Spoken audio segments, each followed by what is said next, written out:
All right. Would you guys like to start? Yeah. Sure. Sure. All right. I'm going to do something a little bit. Actually, let's recap first before we get into this, because this will kind of go right into the game. Hmm. Would anybody like to recap? I think we started off all awaking within the tower that Mhm. um Rizak made. And then kind of got up one by one. Trent or Vernon and Brackle went and made pancakes for Beth and went to see her.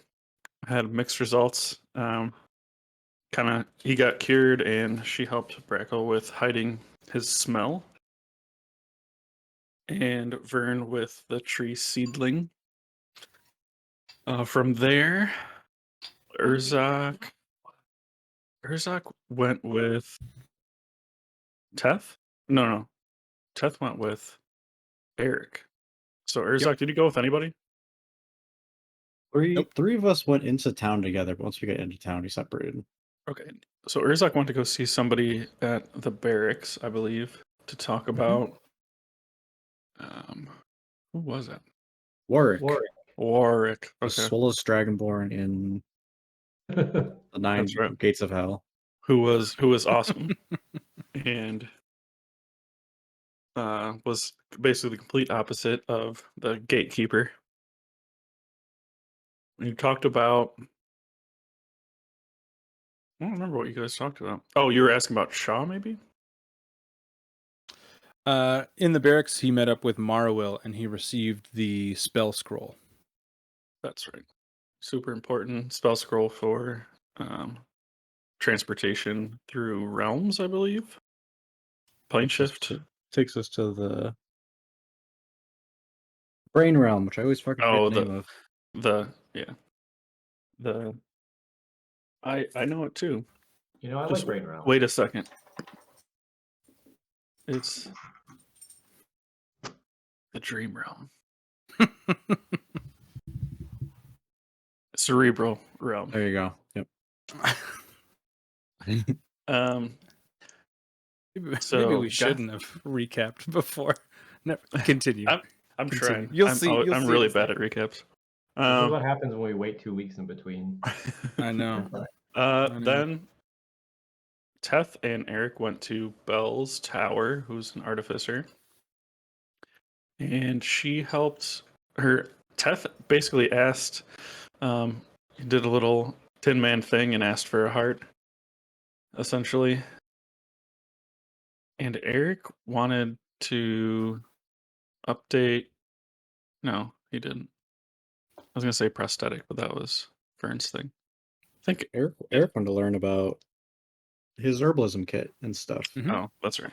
He wanted to learn how to kill black mold specifically, but also learn about possible upgrades to his herbalism kit. So we had all that and thought it was cool and fun and exciting, each having our own adventures. Then we came outside and there was a giant projection in the sky, basically calling out everybody in our party as a terrorist, including uh, Elias, Yeah. except for Brackle. And they all have wanted posters on them. Brought up about the other people being around from the other planes.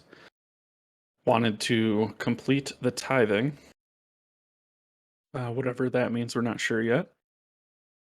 And then I think there was a third thing he said. Oh, he just was restoring order basically in the capital. And he said he was setting up hundreds of new outposts throughout the land. And I You know, think that's where it ended. he started off pretty good. I was like, this might be okay. Yeah, And then so he did I. just did a fucking swing. And I was like, well, That's how all the worst speeches start. fuck that guy. I guess the Sanely. most important part was that Brackle and Vern got food poisoning from berries. Oh yeah. Oh yeah. That's right. For Yeah. fun themselves. Which does it specifically say it's diseased or did we get poisoned? You were.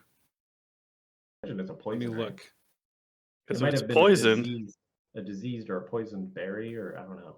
if It it was. was It was a poisoning, disease. okay. Because I know. I know. I Oh. looked at both of you before I found the berry that I wanted to use.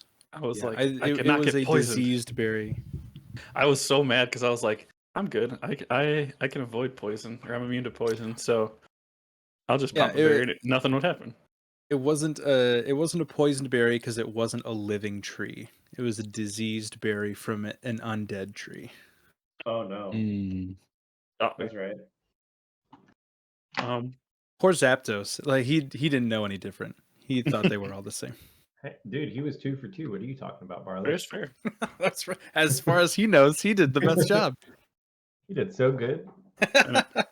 Yeah, And I think that's where we ended it. that is where we ended.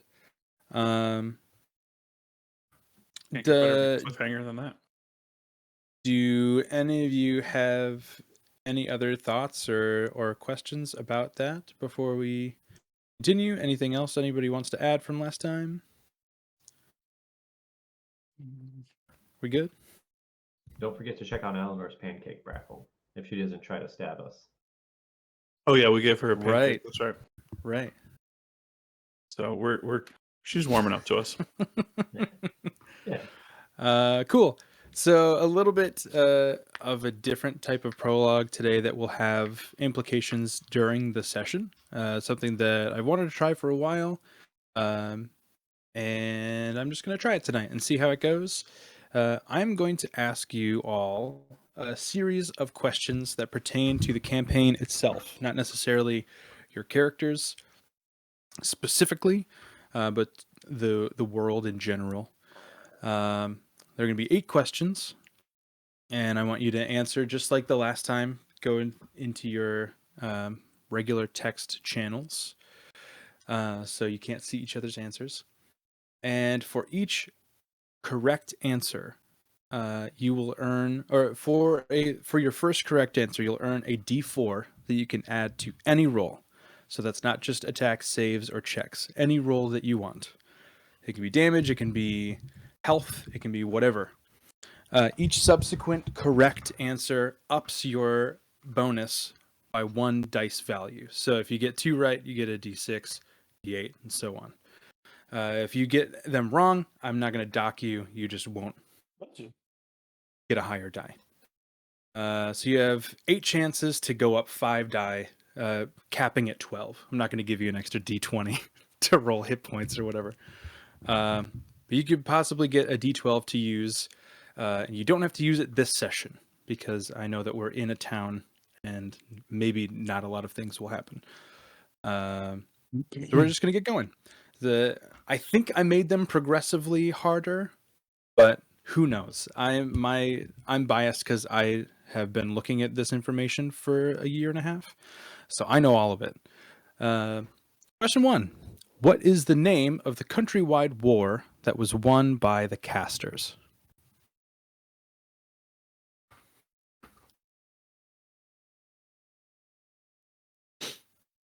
Barlos, I don't appreciate the pop quiz, by the way. I appreciate the insight. Wait, is this an open note quiz? Yeah, go ahead and shit. try to use notes that you have. I've already erased pertinent information from the journal. I would have reconciled with my notes first, but I think I'm good. I don't think they might help me with names. They're not going to help you with any names that I'm going to ask about because I have removed them from your journal. Not the journal. I'm talking about my notes. Oh, gotcha. But they're just a bunch of fucking. I forget that some people write things down. I wish I had the gumption. I will say both Teth and Brackle have a D4.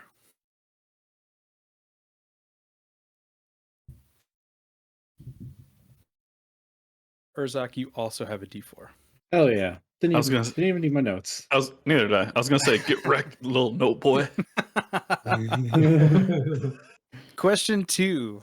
Des lost his daughter many years ago. What was her ultimate cause of death?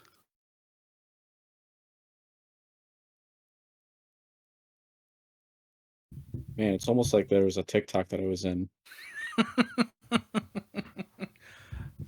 So these are going from easy to more difficult.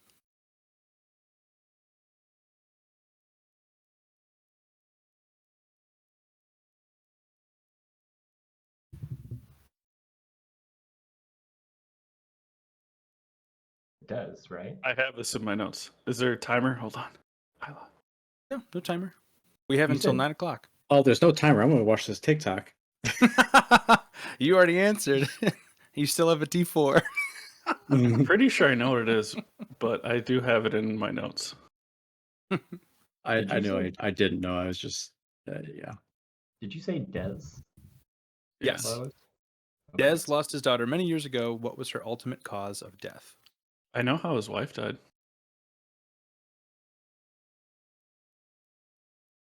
Oh, yeah. Because you're using what he gave Uwe from the other campaign. I actually I don't forgot have that I gave that to you. I actually don't know if it's in there.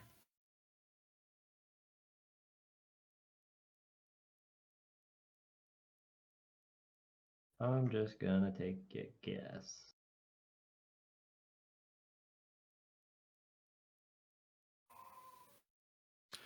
Brackle, you are still at a D4. What? I'm reading it right here. That's not the ultimate cause of her death. Mm, Making a complete guess, Barless. All right. I'm ready for you to be the only one that gets this correct. Old age. Teth, you are at a D6. Fuck yeah. 30. All right, number 3. Azura is not mirrored by an Underdark or a Shadowfell. What is the name of the domain of dread that mirrors this continent? I should get both of their things. That's why I said maybe we shouldn't have recapped before we did this. Yeah, It's okay. spelled- You all go up one. Number 4. What is the name of the tavern owned by Horace Humphrey? God damn it. Ooh, I might have that one.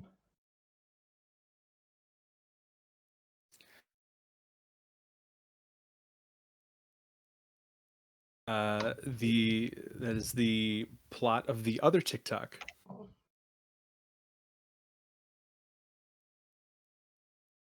Beth, you're at D10, I believe. Jesus. Fuck yeah. That's 4 for 4 for Teth. That's the last one I get right. Urzak, you're at a D8. That was correct. Brackle, that was incorrect. What I was think it? you're still at a D6. What was the? I'm not going to tell you because The I leaky still want to cauldron. I want to give Trent and Brad a chance at doing these two if they would like. You So I don't bastard. want to put it on the recording. Number 5. Silgath explained that the tree in the middle of Mir can restore a creature's first life. What is that tree called? Ooh, Giving tree. I don't think I have this one.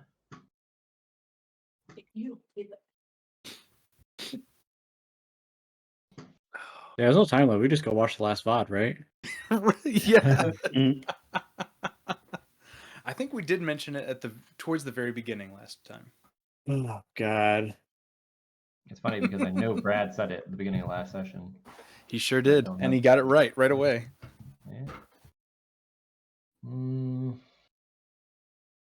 Fuck yeah, I don't have this one written down. My first one. It's right on the tip of my brain.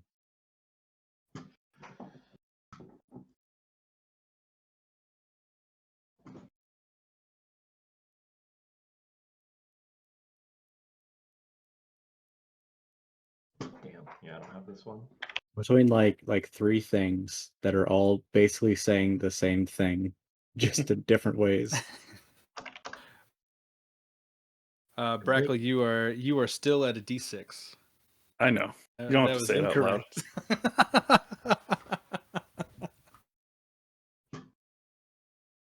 Teth, you are still at a D10. That was incorrect. Yeah.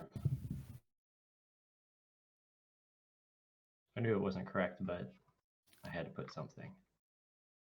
Urzak, you are now at a D10. That was correct. Uh-oh. You'll have to send us the answers in our chats or something. Okay, yeah, I'll type them all out and I'll send them to you. That is such a so many different ways to say that same thing, and I was just like, which one is it? I know. You got the right one though. Pasparan, the great mind, lives in Sharvassus. What is her main job as a caster general? Fuck, dude.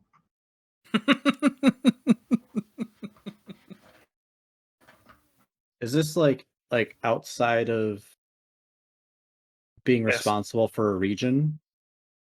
Because like She- that's their main job, right? I will say that she is not responsible for a region. She is not a regional general. Give me that dice, Barlos. That is correct, Bracklebaff. You have a D8. You know the caster's going to get it right. Yeah, I was hoping that you would.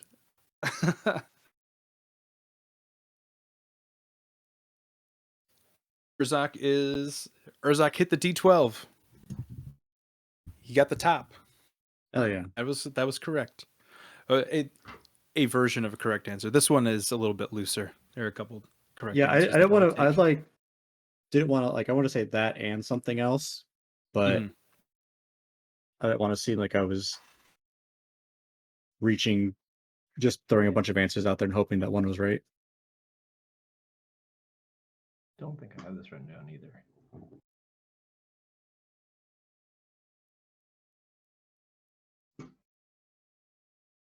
I'm mad about the tree one. I can't remember what it was. You were so far off. You got. Did I get the first letter right? I mean, you. I guess the Oh, no. the works. Yeah. But no. Okay. It has tree in the name, so you got that Yeah. right. I don't know. So I got 2 out of the 3 words. I mean, I will take that, Teth. That's close enough. That was in Yeah. my description of it. Yes. You all got that right. Great. Number 7. And I will accept only 6 for 6 here. Name the 6 deities of the Presidium. God. Blah. I actually think I'm good on this one. Yeah, I think this is actually my notes. I don't think I'm going to get this one. And they are not in the Roll20 journal. Do I have to spell them all right? No. Get them close.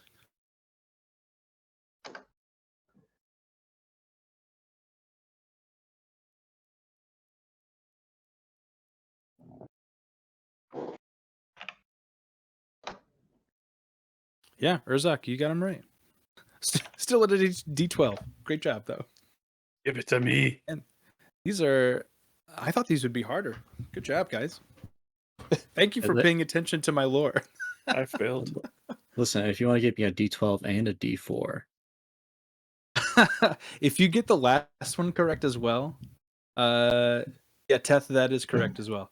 If you guys get the last one correct, I'll give you an additional D4. That's a good deal. So we have a D12, and then if we get the last one correct, we also get something else. I'm at a Yeah. D12 right now. Mhm. But Okay. it's the hardest question, though, right? That might be the hardest question. There's one more. I'm saying the last one.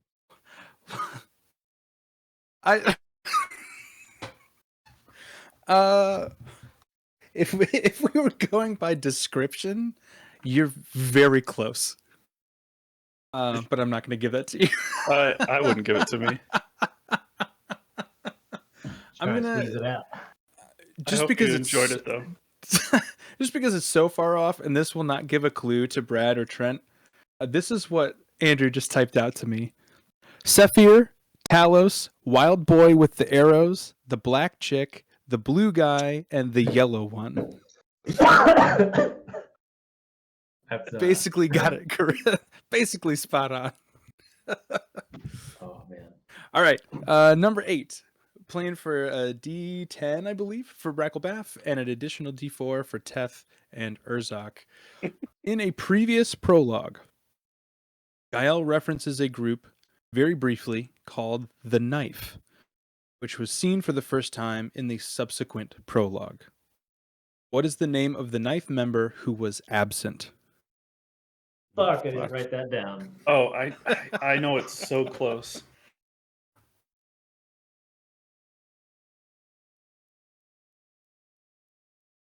You know, I was re-listening to that however many weeks ago, and I was just like, I should write down all these members. Didn't. No fucking clue. Fucking, I'm gonna make up a name.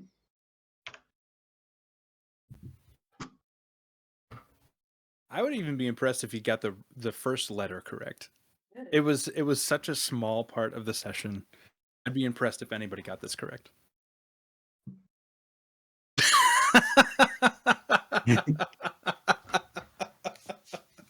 I'm impressed. There you go.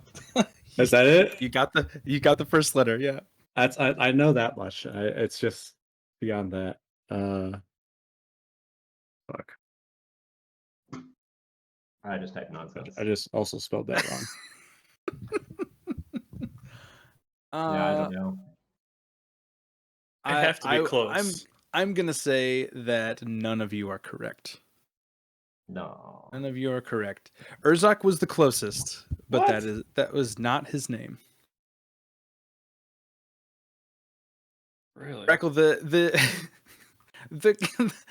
character that you put spoke. He was there. Close. I thought that was the dead one. Nope. Was that the characters that I'm thinking of? Is that his name though? It is that is his name, yeah. Okay, well, I'm still happy I got that. That's pretty good. I think. Yeah. Hold on.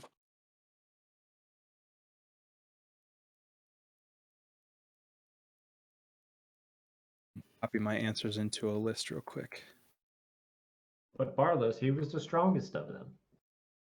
He was, and yet he fell. He was the strongest. And his greatest strength was his greatest weakness. Death. You remember that, but you don't remember his name. Dude, There's so many names, dude. I keep a lot of information in my brain. Names is not one of them. Fair. Fair.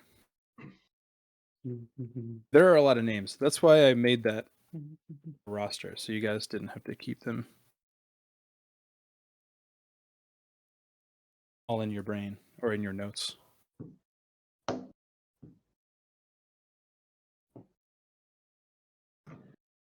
Well, that went pretty well. Yeah. Hey, can we like add our D12 to when we level up? Just like plus 1 D12 levels. Is that how it works? Yeah. Yeah. I was thinking the hit points roll, but you really just want a whole extra step. Like, yeah, you level 20 fucking 6 now. Good job. I would like to add it to my raising my attributes, and I want to have Want to have a D8 plus. 37 charisma. I would love it. So if we have to make new characters, can we, since we're then technically rolling for attributes?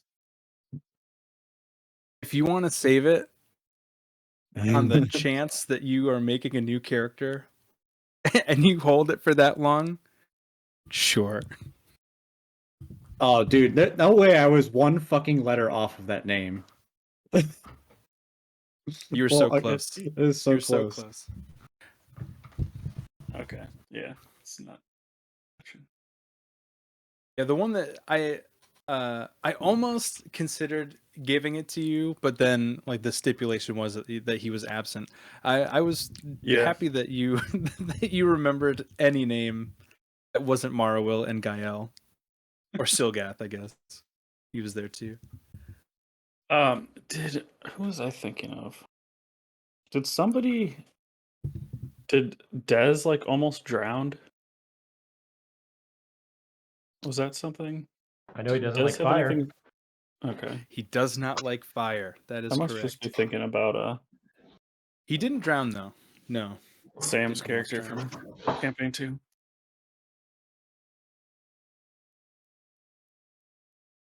Well, Brad tonight. Brad is not playing tonight. Yeah. Cool. Immediate thoughts after that? Fun? Not fun? Would do it Loved it. again? Not interested in doing it again? I think it's super fun. Yeah, that's fun. If I didn't take notes, I would know fucking none of those. Absolutely none of them. And I don't even take that great notes. I just happen to write the stuff down that you brought up.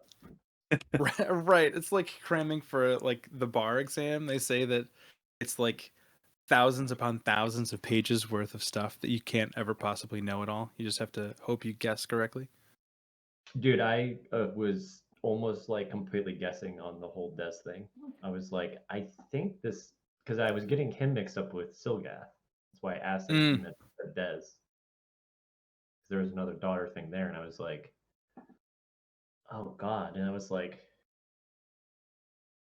oh fuck.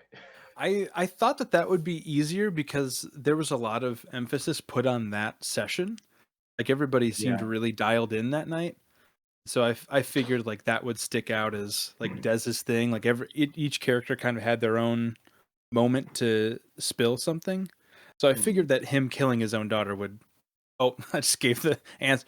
Don't listen to this, Brad. Let's change the question. Yeah, I guess Change that's it. true. I could change the question.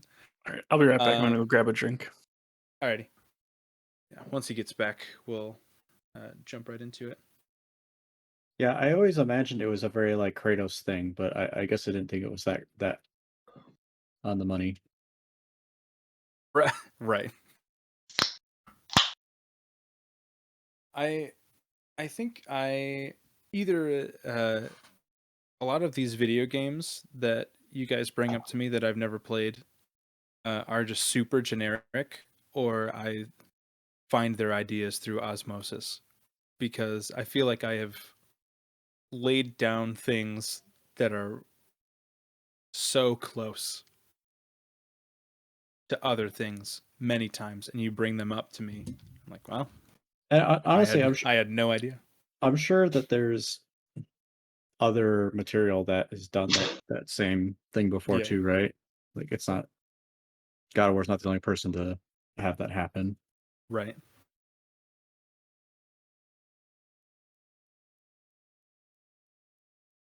I feel like, and I'm not up to speed by any means, but I've seen a good bit of it. I feel like you've had a lot of unintentional Ruby references. So I don't even know what that is. Yeah. Like, Is that an anime? It is. Billy I brought tried one up. finding a clip. I couldn't fucking find it the other day. Like The one- you brought that one up the other day. Yeah. The Is whole this? overbearing leadership Oh, yeah. making the heroes the villains. Mm-hmm. I feel like there was one very early on whenever we had started this round of campaign. But I don't remember. I'm sure they're all over the place. I mean, like you said, there are so many different characters now. There's got to be tropes all over this campaign now that I don't know about. Also, the thing about Ruby specifically is that it's an anime that's based on fairy tales. So every character, every group of people, every like saga is like rooted in fairy tales. Like there's a group of soldiers, they're called the Ace Ops. So the Ace Operatives, but they call them the Ace Ops. And all the Very characters clever. are based on Aesop's tropes. His foibles. That's awesome. It's a very cool show. Well, let's get started. So you just watched all of your faces, except for Brackle. scan across the sky in front of an entire town of people, most of whom still have not formally met you. And the illusion has, or the projection has just cut, and now you're standing in the middle of a crowd of people, most of whom you don't recognize, all of whom are looking right at you guys. What are you doing? Everybody is silent, by the way. Nobody is saying anything. I would look to the other guys and go, "Man, you guys are in trouble." Is it too on? Is it too? Have I punched Brackle in the face too many times, or? It's like I'd take like one step away from the group. Do I see I Marwa? don't know if there are enough. You do not see Marwa right away. She is shorter, so she could be behind somebody, but she is not in your immediate range of vision. So what about Warwick? Let's pull that map up actually. Yeah, we need like a town elder or something. So we're gonna say, ooh, this would be a good chance to use that you are like right here.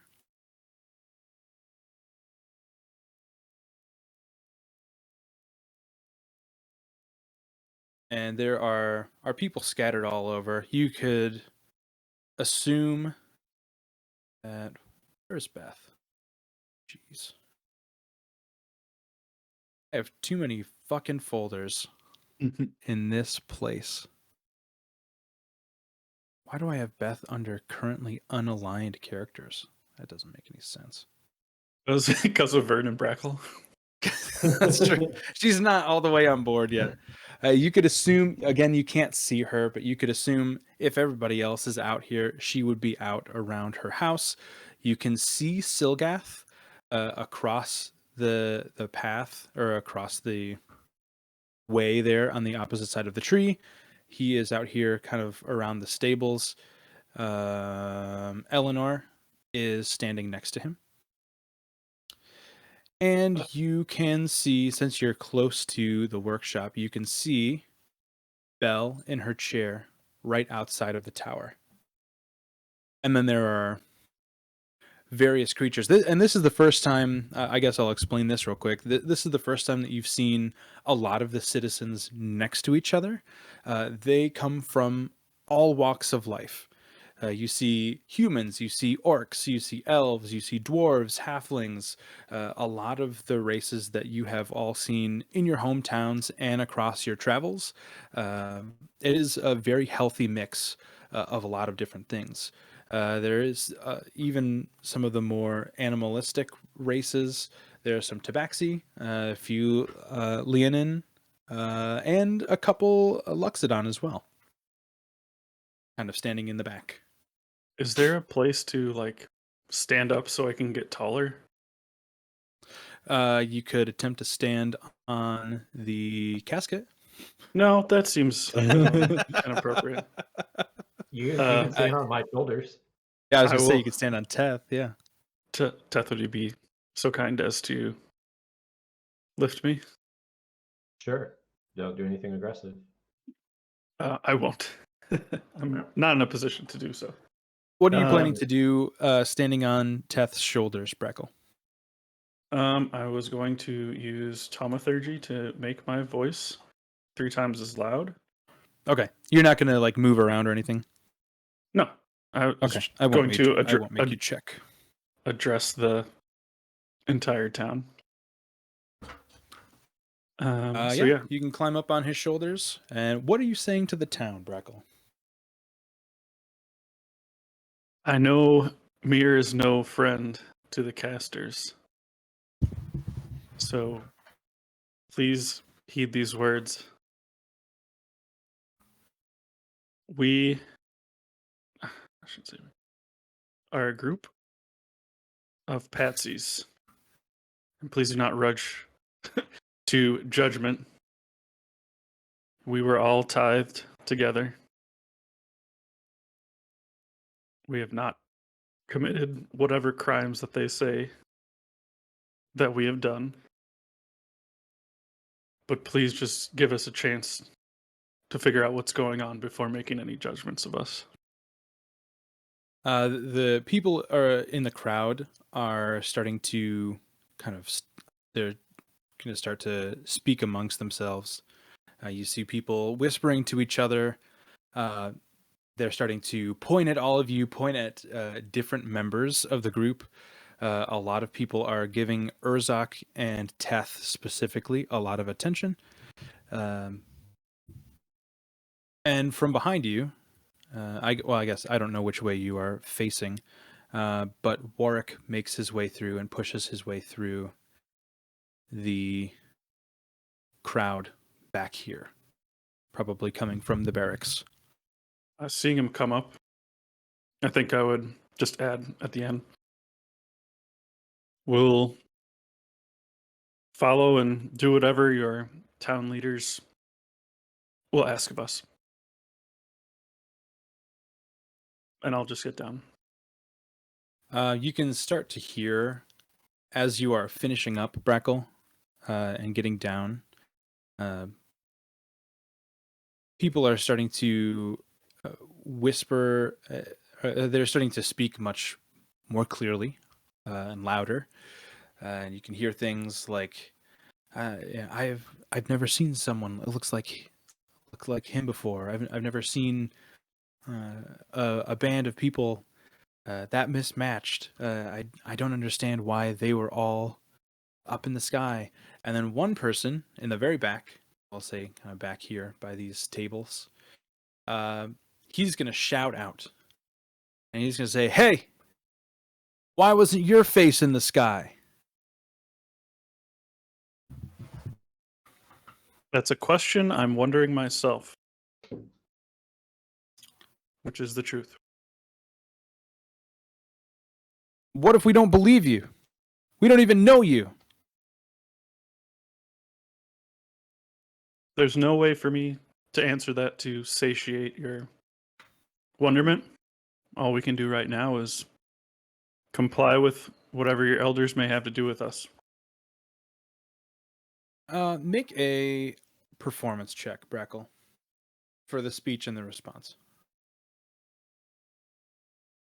Gotta whip out the dice.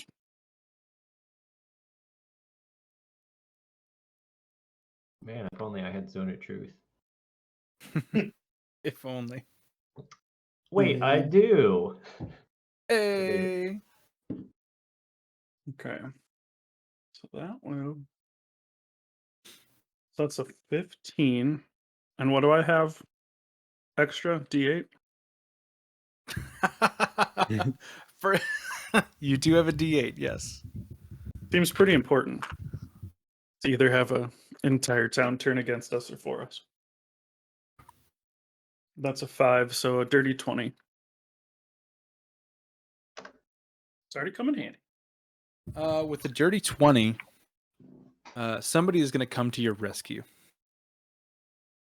You said the right things for the correct person to overhear. You can see very slowly people around the northeast portion of the town start to get quiet again. They're not speaking as loudly as they were before. And you see coming out in through the front of the crowd, Beth.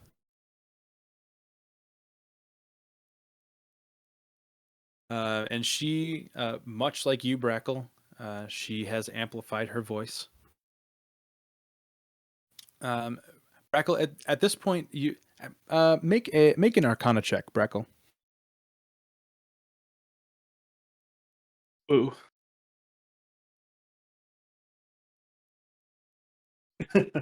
An 8. That's high enough. You've been practicing magic for long enough. That'll do. You get the sense that Beth, if not in her first life, definitely now, is an incredibly strong magic user. She is very well adept at using magic. She used at least 3 spells at the same time in her house when you were watching her.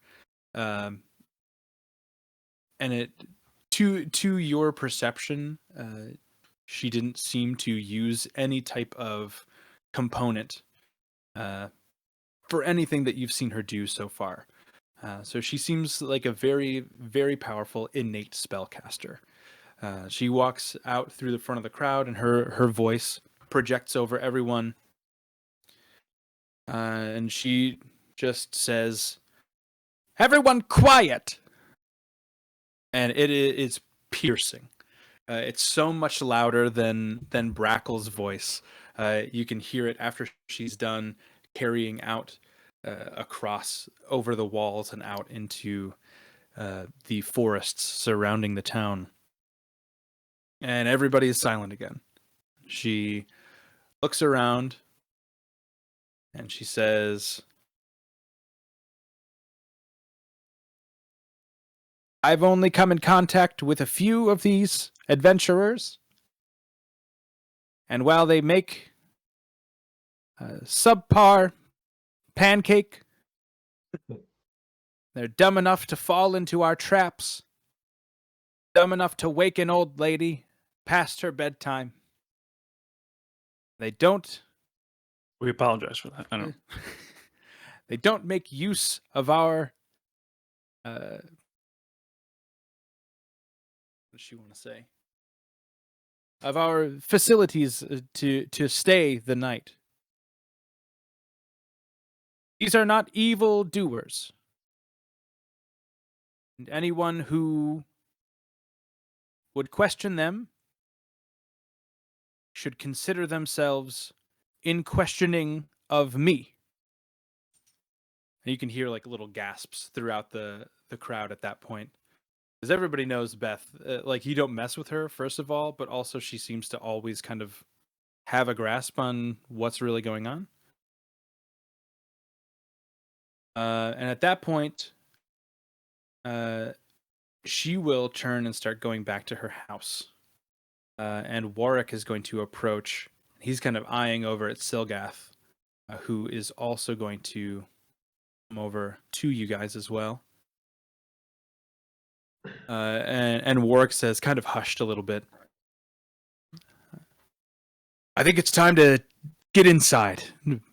Let's get back to the barracks and we can all talk about this together." I'll send a message to whoever's not here. Technically everybody everybody here? is here. Okay. Yeah, technically everybody is here. So Vern would be with you. I guess And Crowbar's not Eric. here. Crowbar is not here. Crowbar, Elias, and Gael. Crowbar, Elias, Gael, Flynn, and Dez. And to your knowledge, Marawil, are the people that were named that are not here. Mm. You can assume that, well, I guess maybe you can't assume. Flynn said he was going to the barracks, so I don't know if he would still be there or not. You don't know if he would still be there. We're gonna follow Warwick. All right. Yeah, he brings you into the barracks. Silgath and Eleanor follow. And as you... just going to group you here together. As you start walking into the barracks, in the sky, where the projection was before, sky lights up for just a split second, and as you look up into the sky, there is a bright green beacon, just like a floating ball of light, an orb of light, just in the sky, above the town. And you, everybody, make a perception check.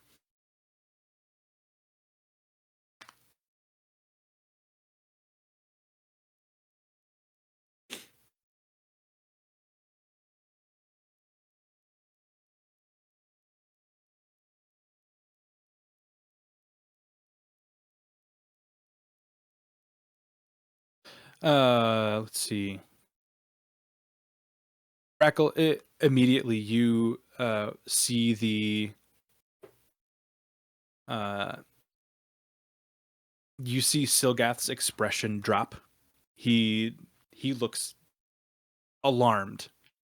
And this is the person who seemed pretty chill, knowing that his daughter was being held by Visick. He seems rattled by this. It's And just a little green orb. And he'll say, "Get inside, get inside." And he will usher you through the door. As you're going in, he'll make sure that he's the last one in, and he locks the door in several places before following everybody into the barracks.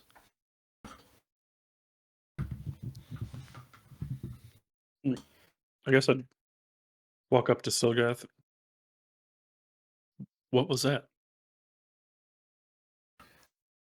And he'll look at you, and he will have gone over to Eleanor at first, and kind of talking under his breath to her. And as you approach, he'll turn around, and you can still, he's kind of masked it a little bit now, but you can still see that he's a little bit shaken. And he'll say, "That is a beacon put out by the casters. Everyone in the continent knows that you are all here." No, that's not good. So I would have never heard about this. Make a history check.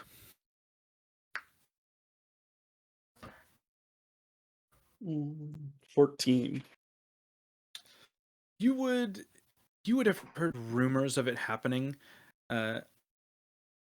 during your time as a caster. I don't know that you would have ever seen a point where they needed to do something like this. Under the king, he was a dumbass. He didn't know what he was doing, but he at least knew enough to keep everybody below him in line, or seemingly in line. So things ran pretty smoothly. And it was very, very difficult for anybody that was smart enough to become a fugitive to break away. So this was never really needed. But you had heard kind of mumblings of contingencies like this being in place just in case. Urzak will turn to Silgath and ask, "This beacon, is it going to follow us, or is it going to stay here?" That is something that I do not know, and something that I fear. If it stays here, my people are in grave danger, whether you leave or stay. If it leaves with you, you are in grave danger, which I would not wish on anyone. And was Mir like a hidden city? It's not a hidden city, but Okay. it would be common knowledge that like people know about it, but it's never really a destination for people to go. Some people are just scared of the undead, and they know that there is foul play here. They know that when they enter these woods, the trees and plants change as they move, and that kind of freaks people out. That keeps most of the people away. And there are enough traps set that dumber adventurers get caught in them and eventually die or get eaten. So it has become a place that is a haven for the undead, especially neutral or lawful undead. But the mystery is still strong enough that the common person would not make it a point to come here. Okay. I'm going to cast True Seeing. Okay. In an attempt to see if I can sense or see how they tracked us to here. Okay. So I don't know if there was if somebody was scrying or whatever, I'd be able to see their like this the scrying whatever. Mm-hmm. Let's see. For the duration, the creature has true sight. Notice the secret doors hidden by magic, and you can see into the ethereal plane, all out to the range of 120 feet.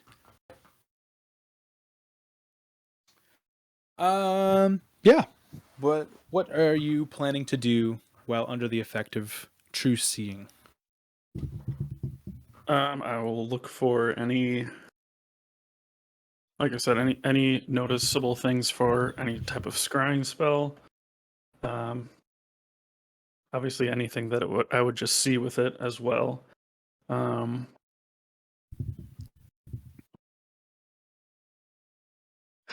wish I had seen magic or whatever. So Make a.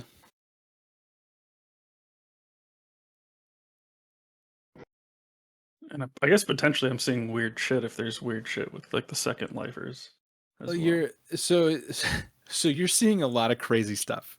I'm trying to filter out things that are pertinent for this specifically. So we'll get the basic stuff out of the way. You can first and foremost, Silgath, Eleanor, and Warwick. Belle did not come with you. She is back at the tower. Eleanor, Silgath, and Warwick are no longer blue. Silgath has kind of dark tan skin. Eleanor has pale skin. And Warwick is actually a red dragonborn. So you see all three of them. You also notice with True Sight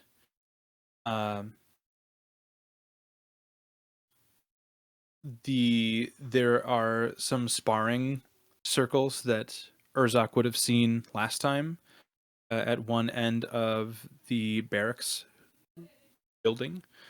There are some like dummies and targets and things that you can use for sparring. Those are animated. So you see some they are stationary when they are in regular life. They are moving back and forth to kind of mimic enemies in battle. So you see them as they are. They are just stationary wooden statues. The pertinent information that you would be able to see from inside on around Vern,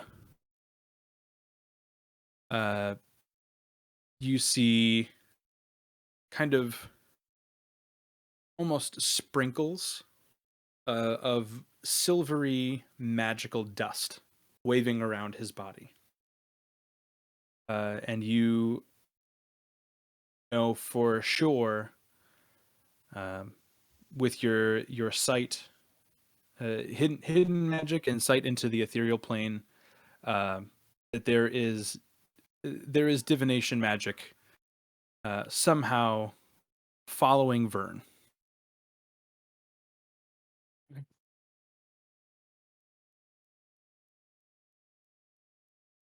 And that's all you can see from inside. Okay.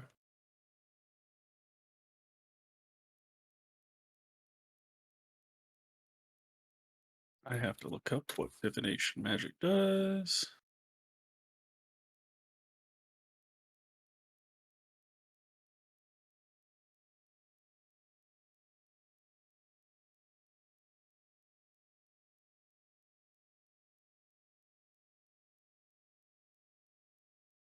Fortunately, I don't have dispel magic. So it doesn't really help us. Can I take a quick peek outside? Yeah.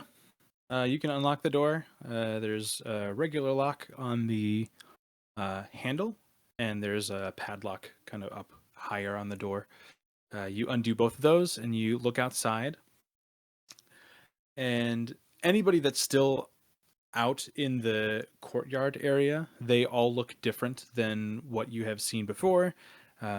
They seem more reminiscent of a more typical version of whatever they look like, less undead. Also, interestingly enough, with True Sight, the tree is in full bloom. It has beautiful, big green leaves. It also has blossoms at the very tips of the branches, little white buds blossoming into white and purple flowers all over the tree. It is beautifully adorned with these tiny little flowers all over the place. And looking up at the beacon in the sky, it still looks the same. It looks like a glowing green orb of light. But you can see little tendrils coming off of it, moving towards the southeast. And then one tendril, so that we'll say like 5 or 6 little kind of just like offshoots, they almost look like lightning if it was stationary, shooting off to the southeast. And then one tiny tendril shooting off to the northeast, which you would know would be the direction of the capital city. Okay. I'll relock the door. Just go back in. Okay. So I guess when I cast True Sight, you'd like if people are looking at me, you'd just see my eyes glow just a super bright yellow, even more vibrant. Just kind of look almost like intense, like werewolf glowing eyes. Does anyone have a way to dispel magic? Because I think our friend Vern is being scryed upon. Vern has no idea, obviously. And as he goes to, he'll kind of start getting worked up. He doesn't know how that's supposed to feel. Vern immediately faints. But it doesn't seem like he faints from it. He didn't seem like worked up about it. He just wanted to find a problem, much like when the seed was in him. He's like, I just need to get this out of me. It seemed more like that, less exasperated. He just drops to the floor. Look to the paladin. Great. No, I don't have dispel magic. And then Look to the druid. Teth will go. I can prepare it, but I don't have it currently prepared. I'll go give Vern a checkup, I suppose. Make a medicine check. I am not good at that. I'll give you Bardic Inspiration. Let's see what I roll. Teth, I got we need, +2. and then a D10 if you need it. Oh, Hey. You don't need it. 10 minutes, you get one.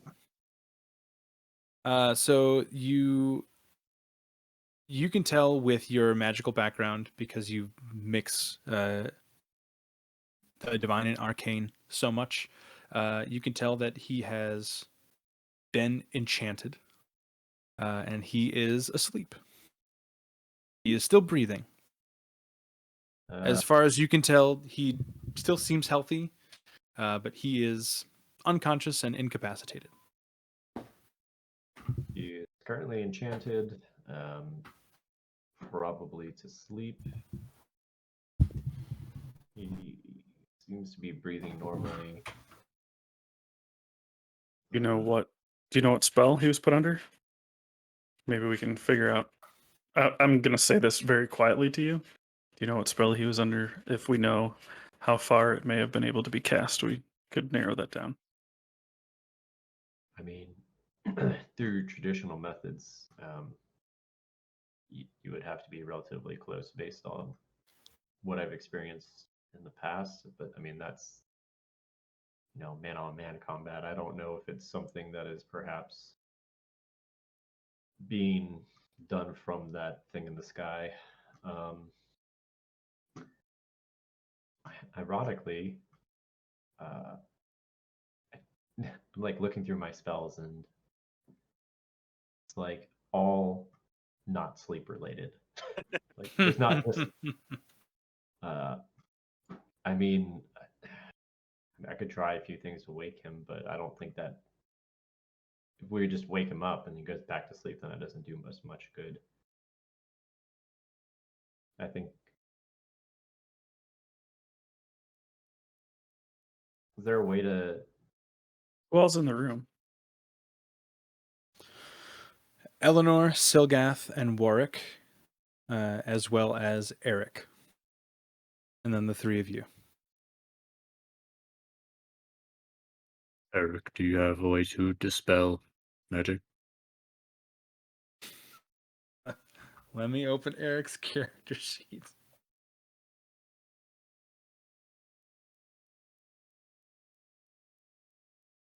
Looking through Does- my list.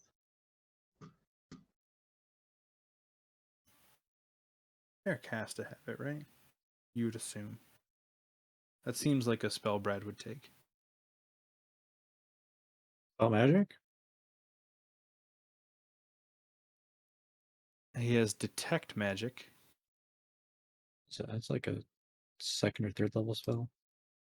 He does have dispel magic. Oh shit. Can I suggest something first before we start using spells? Can we just like try to wake him up naturally? Give him a little shake. Yeah. I'll slap Vern across the face. Roll to hit. Roll to attack. All right. I just I'll didn't tell want you- this to be the how do we open this door? Oh, we use the door handle situation again. Yeah. All right. You just stand on the button for 30 seconds. Does 13 hit? I think it does.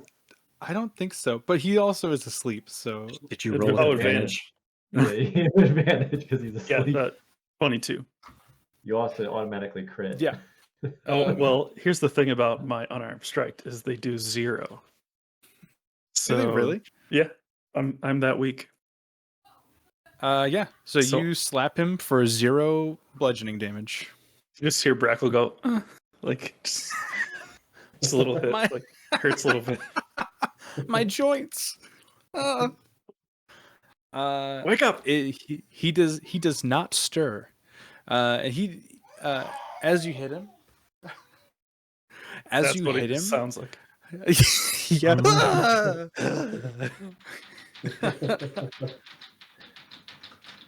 We put a gate up in the in the hallway, and when it's locked, it's not strong enough to unlock it yet. So he just like grabs onto the bars and just like shakes it. I hear it. And it's I know. yeah. Like a trapped prisoner. Yeah. Let me out. Give me some more milk. Yeah, when you hit him, Jesus, he moves, like his face moves over, but only because of your strike. He does not stir at all.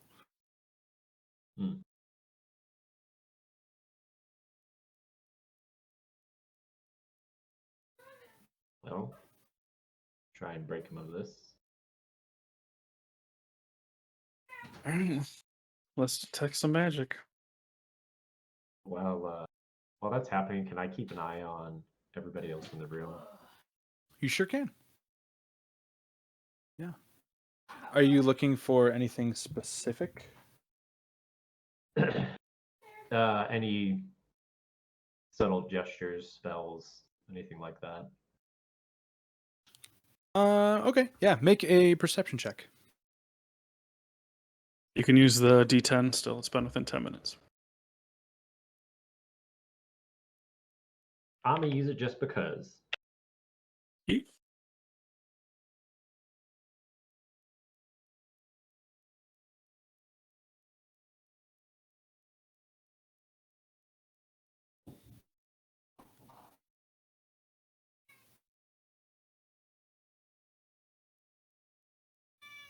Roll a 1. Yeah. But a nat 20. Yeah, with a 28, you are astutely protecting Vern. You notice that Eleanor is she couldn't be bothered by what's happening on the floor, but her eyes are trained on the door. So she is watching vigilantly in case anything comes through the front door. Silgath is there are a couple tables, but we'll say that you're kind of like towards the end of the building. He is sitting at the table, at a table, kind of. You can see him kind of like drawing things out in front of him in the air. You can't see what he's doing, but he is not paying attention to what's happening as well.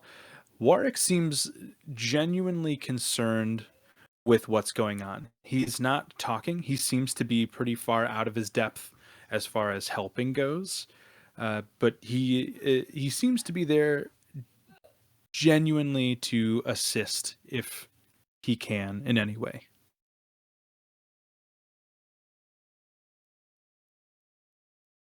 Have any of you seen Des or Flynn?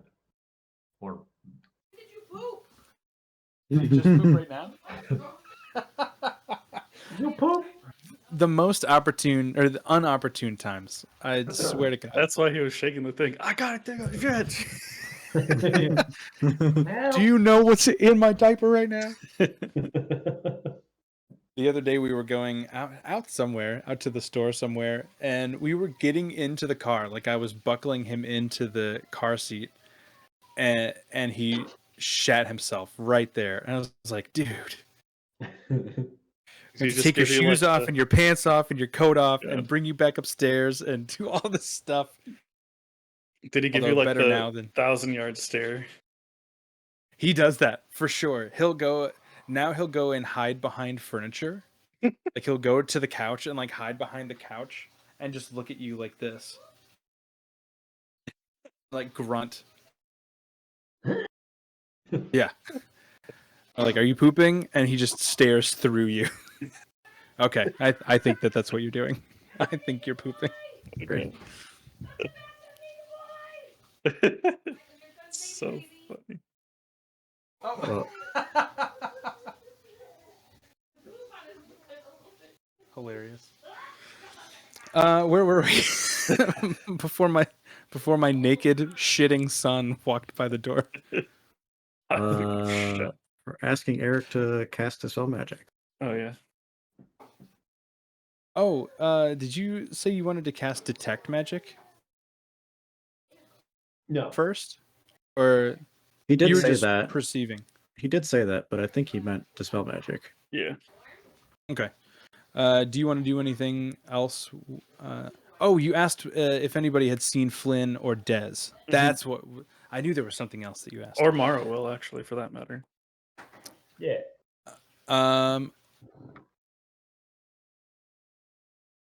Silgath is still occupied. Eleanor couldn't be bothered. She's looking at the door. But Warwick will look up and attempt to remember as much as he can to answer you.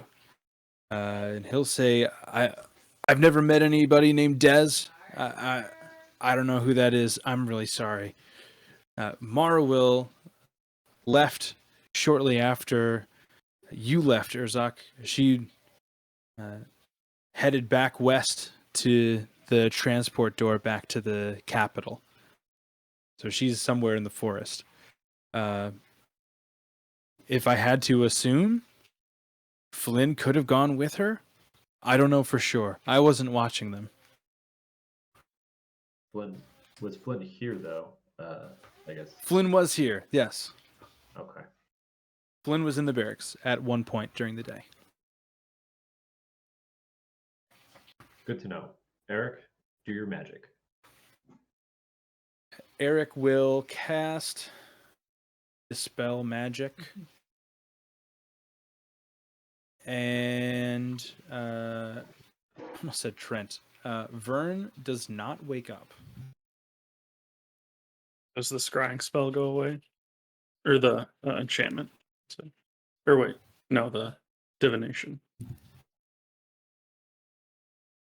Yes,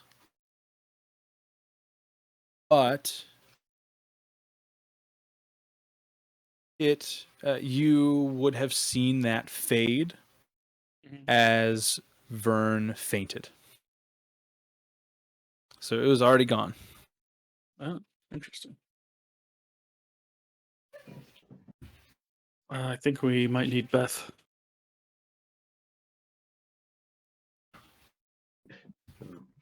I imagine Beth just walks up and slaps him.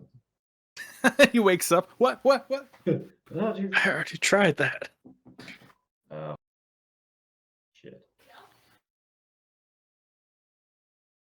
At this point, Silgath is going to walk up to you.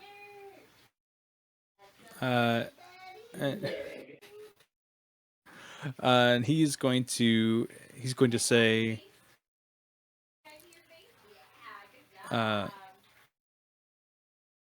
actually, no, he won't walk up to you guys. He's going to walk up to Eleanor first, and he will whisper something to her. And she, upon hearing his whispering, will unlock the door and exit immediately. She will leave the barracks, and he is going to lock the door behind her. And he'll kind of turn around from the door and address all of you, and he'll say, "I'm sure this is nothing. There was movement at the southeast wall. Eleanor is going to check it out. I believe it to be a coincidence." Urzak's gonna get up and head towards the door. He says, I should go with her. If it's not a coincidence, she shouldn't be alone. And he'll turn and look to Warwick for some approval. Silgath seems uneasy, but he also knows that based on what the two of you have talked about, that this might not be a fight that he is willing to have with you right now. So Warwick will he'll lock eyes with Silgath, and he'll just nod silently, and he will unlock the door, and he will open it for you, and he'll say, "Please be safe." And Urzak, and he'll reach kind of into his back pouch, and he will give you a small dagger. He'll say, "If you need extra protection." He'll confusedly accept the dagger and nod. As you take the dagger, it will stick to your hand and retract into itself, and it just sticks into your palm, like right here. And it flattens out, and it's as if you're not holding a dagger at all. It just molds into your palm. Creepy. Great. Thanks. I'll be back soon with good news, hopefully. And Urzak's gonna run out and try and catch up with Eleanor.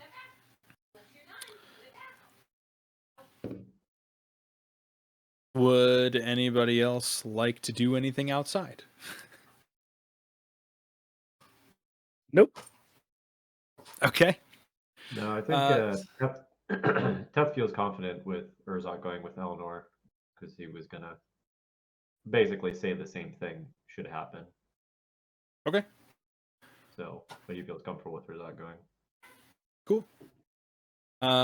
Great. So what's happening now? Oh, Eric is casting. He already cast a spell magic. Yeah, Vern is still asleep. He is still asleep on the floor. To the best of your knowledge, Teth, he is alive. He is breathing, just unconscious.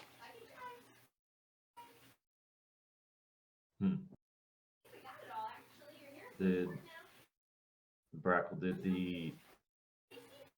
You said the enchantment is gone. The Correct. divination kind of faded away as he kind of fell into this slumber. Mm-hmm. But I don't Very have good. anything to protect us from any divination.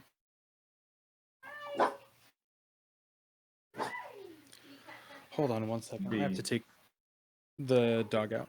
Talk amongst yourselves. Yeah. Discuss and make a plan. Yeah. Okay. We'll make a Good plan. God. We're going outside right now. Come I'm on. wondering if that giant orb in the sky, number one, is magic and if it can be dispelled. If it's not magic and can be broken. Also wondering if there's something on Vern's person that is doing this, or if this is how we're going to get rid of Vern for 4 weeks. Yeah, I was thinking the same thing. One side is tethered definitely to the capital, and the other one is tethered to the southeast, Yeah. which I'm not. Oh, fuck. That's the same direction Urzak and Eleanor are going. There is. Yeah. Towards the towards the Puro barracks, I think. Southeast. Yeah.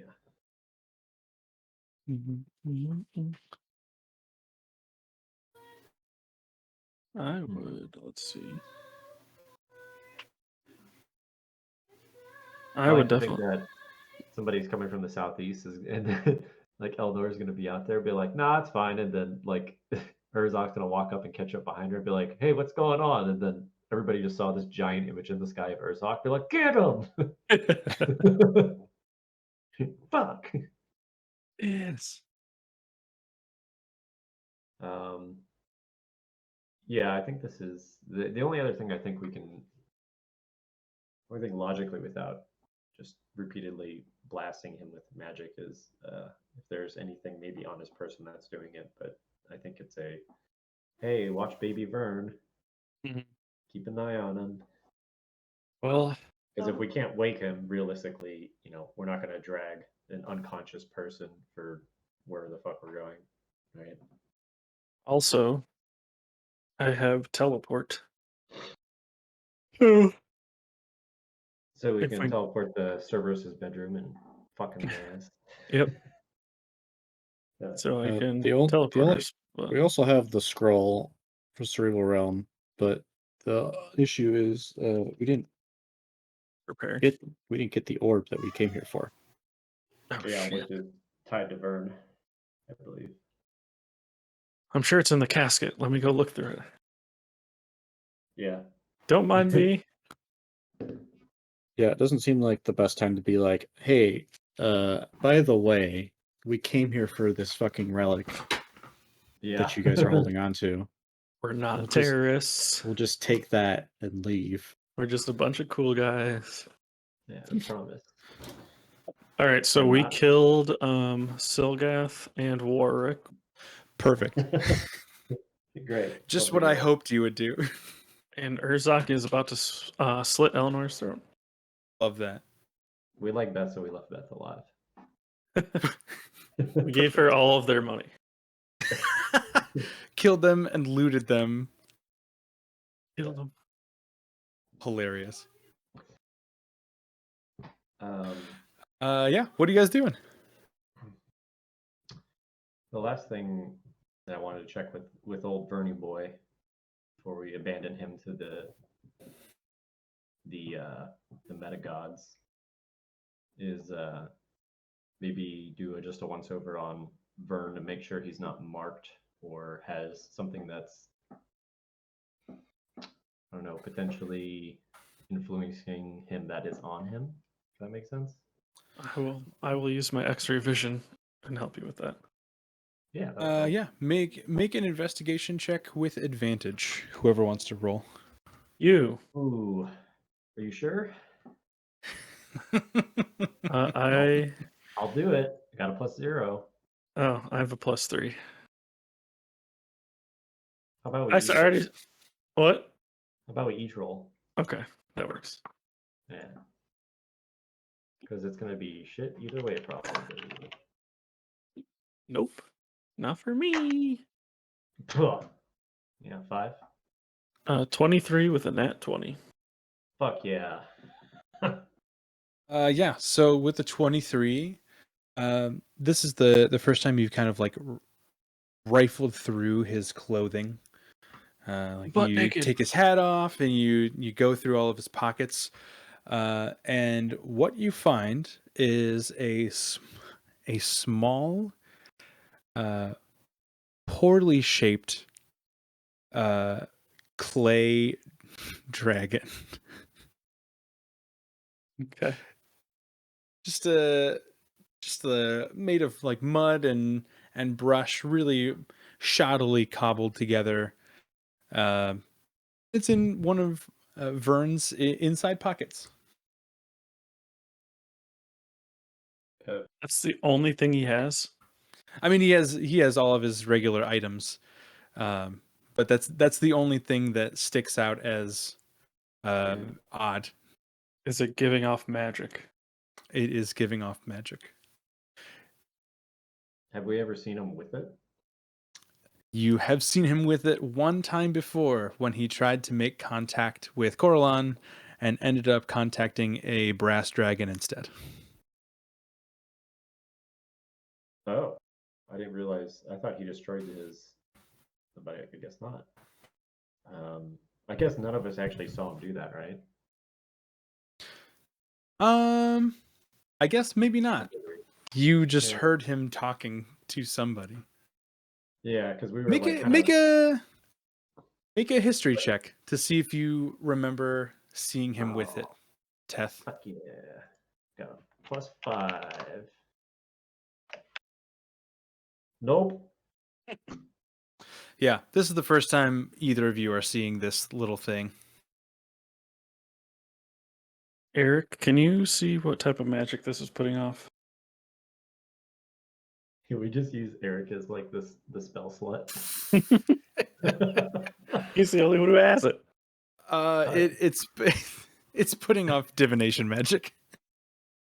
Okay. I'm taking Eric out of the game. I was gonna say I could too, but that's okay. You're gonna let all those free spell slots go to waste? Come on. Yeah. I'm not gonna use his spell slots. I'll let him know that we. I don't want to break something that's his, but this might be putting us in a whole heap of danger. Yeah. I'm sure I he'll don't know be it fine. before. I've never seen it before, and it's putting off this divination aura. And well, currently we're being tracked. I mean, I'll take the heat. all yours. Beth, I think you have something under your shoe. Let's just foot up. I put it on the ground underneath it. I guess I look down at it. It is no longer wreathed in divination magic. Okay. Wait, so when I take it away, wait, did you stomp it yet? I was going to. Well, okay, so it's not putting off magic anymore? Oh, I thought you stomped it already. Oh, no. When yeah, you I was stomp like, it, when it's you gone. stomp it, it no longer puts out divination magic. I feel I'm kinda gonna bad sweep about it into a pile and then put it back in his pocket. this. That's fair. That's a nice thing to do. He probably fell. Is how Uh, it got broken, most likely. And he's still asleep, isn't he? He is still asleep. Might just be healing from the procedure. Well, That's an ill-informed guess, Breckle. It's more Uh, hoping than knowing. give him a little note for his dragon, and when he wakes up, that way he's not heartbroken. It's true. Brackle will scribble out a note so nobody can see. And it just says, "Sorry, you broke your dragon." Warwick will he'll say, "We have a couple beds in the back. I could move him back there. I'm sure he'd be more comfortable." He Yeah, usually I don't- sleeps on the floor, I think. I don't think that's correct. Warwick will, Oh, will pick him it's up. correct. It's correct now. Warwick will pick him up and walk back to another part of the barracks with Vern's body and lay him gently down onto a bed. I mean, So we Vern can't has a really top kill- hat, right? He does have a top hat, yes. Okay. There's like no like magic or like mechanical stuff in it, is there? We're gonna say no for now, just Okay. because I don't really know the answer to that. There might be, I don't know. We can retcon this, but I'll put my hand on his chest and just say, "Don't worry, Vern. I'll keep a good eye on your hat while you're gone," and verily put it on my head. Okay. Perfect. Yeah, I don't think there's much we can do if he's unconscious. For the time being. Silgath, Hi. Go get your milk, baby. oh yeah, milk time. We don't need the vacuum. Double milk. Shut that. Double fisting. We'll do the vacuum another day. Can you get your milk? Gotta wet vac up all that shit on the floor. Where's your milk? Yeah. There it is. Yeah, the two in the door are the ones you should use. I swapped them out, so that's the older one and then one of the new ones. You want to give Papa a hug? I'll give Papa. His name's Selgath. Have a hug. Oh, thank you. Come here, baby. Give Papa a hug so we can go to bed, okay? Thank you. Oh. Can you wave hi? Wave. Can you wave? Can you say hi? Wave, buddy. Good wave. Good job. Wave, wave, wave. He was blowing kisses like crazy earlier, too. Hi. Whoa. Are you sleepy? Yeah. Hey, have a good sleep, I okay? have no idea what the fuck that is. I'm milk drunk. Wow. Oh, Wow. Yeah. Yeah. Look at that. You see? You see all the other people on the What? screen? Wave, wave, wave. Do you see the baby? There, good. All right, come on. All right, let's go to bed, baby. Want to get your milk? Here, you want to carry it? Milk? There's a cat. Give me that milk. Give me that milk. Give me that Let's go milk. to our bed. Hey, Papa. Love you guys. Good Love night. you. Come on, buddy. Go on, baby. Come on, wait. Love you. Love you. All right, go to your bed.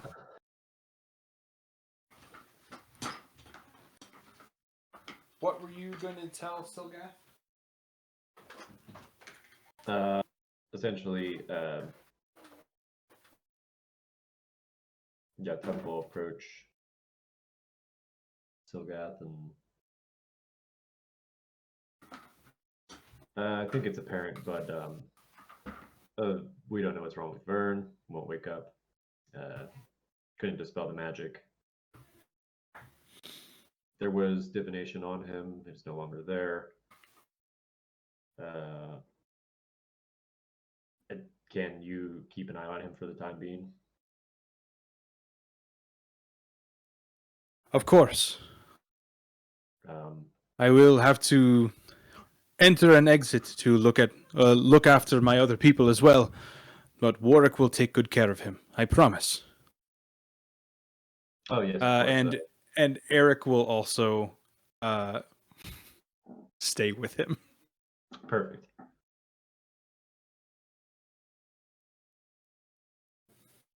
So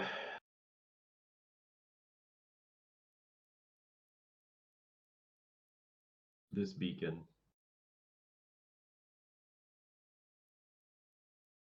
Have you seen it in the past?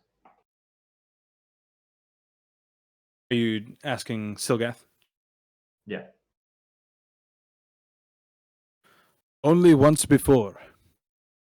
Okay. There once was a group that I was a part of. Morrowill was also a part of this group, as well as Gael, among others. We formed because we saw changes within the casters that seemed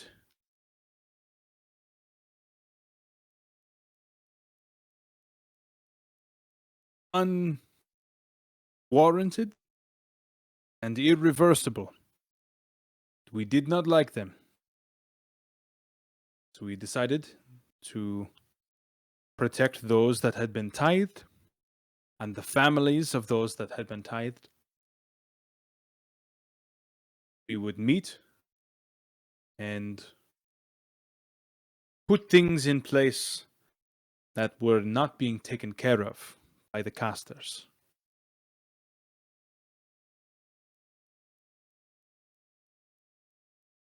Roughly 20 years ago or so, two of our members were killed. Right after another major loss that we had suffered. Originally, there were 8 of us, and now there were 5. Somehow the casters knew that.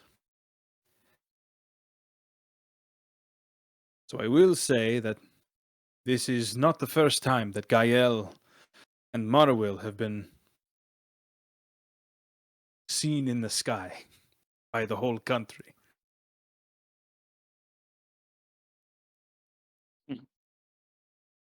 It is also the start of my time here as the leader of Mir. And why this place is not friendly to the casters.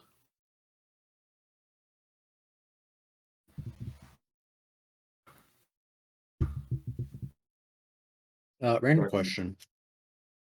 Did Vern ever say his full name to Silgath? Wellerby? Does Silgath know that he's a Wellerby? Yeah. Yeah, Yeah. I feel like Vern always completely introduces himself too. Either way. Yeah. Yeah. None of you would know this, but above game, Silgath knows exactly who Vern is. But he didn't make know, any comment out loud about that. No. Okay. He never met Vern when he was younger. So he tends to try and keep that stuff separate from what he's doing currently. But yeah, he would know exactly who Vern was. He would know who he was dealing with. I didn't know if that was like something I missed on one of those sessions or not.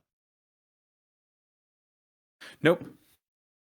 I mean, partially my fault also for not being able to play last week and Trent not being here. The the ending to that prologue arc was supposed to be last week. So but I don't want to do it without Trent here. So Yeah. that'll be better resolved in 2 weeks when he's back.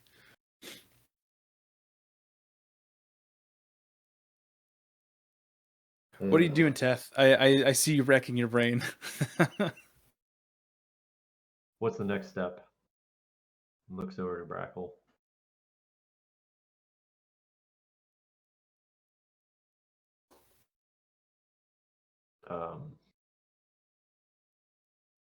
I mean, we either go check on Urzak. I don't know how long Vern can stay here. You said that the orb in the sky had tendrils going southeast, correct? Yep, basically the way that they were running. Which is the same way that they spotted something, so maybe we should rendezvous.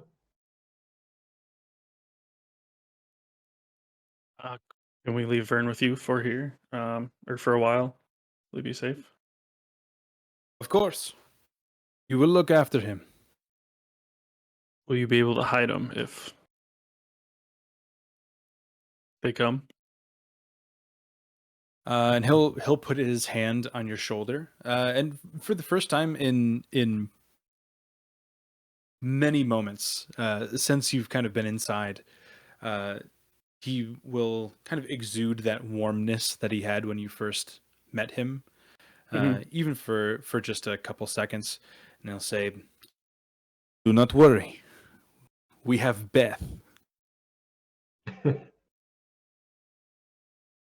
Turn to the guys. They'll be fine. He'll be fine. Perfect. He's probably more safe with her. Essentially the archfey of the undead. Yep. Yeah. Oh my god. Yeah. That's so funny. Let's well, Teth, I think we should go help Eleanor and Urzak. Well, Teth, let's cheerio. Yeah. Top of the morning to you. Teth, do I look like a fancy boy like Vern now? Kind of. Yeah. Let's go. You are a really bad liar, and I will have to try and teach you to be better. I am not lying. Beth can confirm. Should I keep these glossy or should I use? Yeah, so you guys exit out the door and you hear the locks behind you. Matthew. And where are you going? Are you starting to head down? I'm gonna look where that tendril headed and just set us in that Okay. line direction. Yeah. You can follow this path down here. And there is a walkway and a break in the fence down here that you can see, much like the gate that you originally came through. And you can follow down that way. And as you are walking down towards the southeast, you can hear somebody shouting for you behind you. Brackle, you do not recognize it, but Teth, you recognize it as Belle's voice. And she is using her thrusters on the back of her chair, and just like shooting across the square to catch up to you guys. And she says, "Wait! Yes. I have an idea. Yes.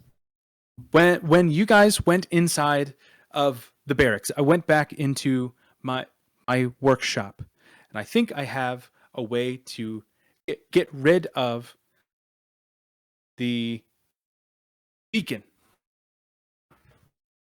And she'll just like kind of be staring up into your face, like smiling. What is the way to get rid of the beacon? Oh, yes. To get rid of the beacon, we can overload it. Okay. I was gonna say I have counterspell ready. We can kill you guys. With Beth's help, we discovered that it is probably guarded or powered somewhere else. But if we find an energy source that's comparable, like what you have, and she'll point to Teth, like Teth's chest, but bigger, we could wipe it out, I think. So would we have to find where the source is and then overload it? Or can we overload it from here? And she will pull out a small device that it has two grapefruit-sized settings inside of it. She says, "I just threw this together. I think we can use this to channel energy if we had another one of those orbs." I So she's holding the orb that's in Mir. with her. Do you have another one of those orbs? Or know where one is? Do She's. you have another one of those orbs? I have. I think she's holding Mir's orb with her. Oh, she has one. No, she does No, not have an no. orb. Okay, that's what I Oh. thought. Okay. No, she's Get pointing to down. Teth, talking about the orb of power. I have the one orb. If you need a counterbalance, I don't have second. Okay. Well, I will stay here and try and figure it out. Do you have? We did hear a rumor that there is an orb somewhere in the town, or somewhere in Mir's vicinity. As you say that, Beth will be approaching because she's overheard this whole thing, and you'll hear her kind of talking loudly over the course of her distance away. She'll say, "The ones that moved in down southeast. We don't have anything like that here. They built their barracks in an old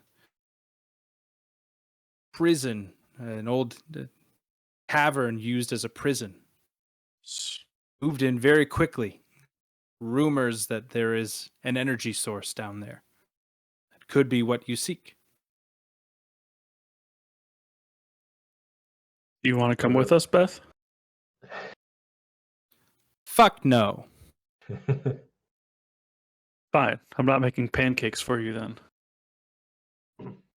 That's okay. I'll just eat the one that Eleanor threw in the bushes." God damn it.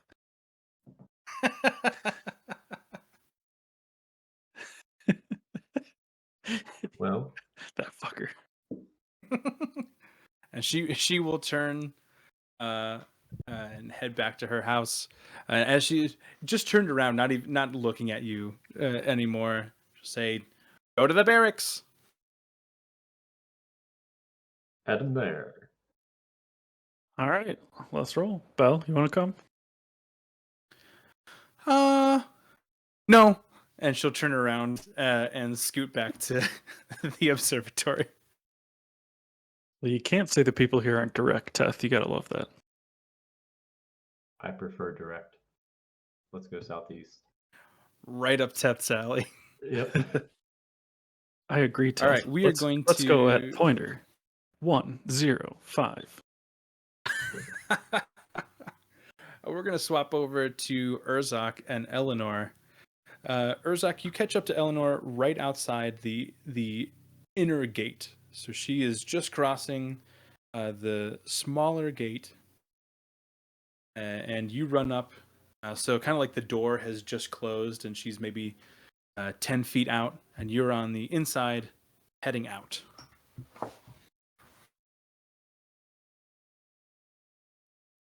I guess if I saw her closing the gate, I would try to call out to her. Sure. What would you like to say? Eleanor. She will stop for a second and look over her shoulder, and she'll kind of roll her eyes and give you a, and she'll turn back around and keep walking. I was He just wants you.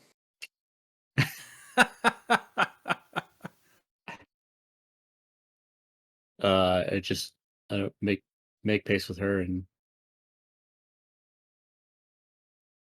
he won't say anything. He just, talking to her is only going to make it worse. Her bird will not stop staring at you directly in the eyes. Anytime you look over at it, it's looking directly at you. I'll stare at it for like a good 20 seconds, then just give up.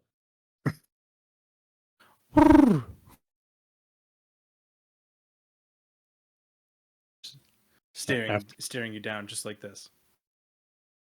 His eyes Right. are blood red. He'll break the awkward silence after a while and say, "Do you know specifically where the distress came from?"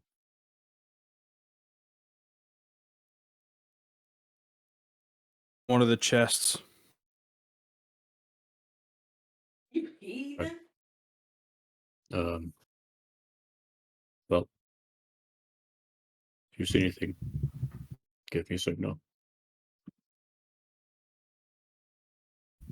And she'll let it go a couple more minutes. You hungry? She'll say, He wanted to say hi. what's our signal? Bring us up. Hey, Google. Something with I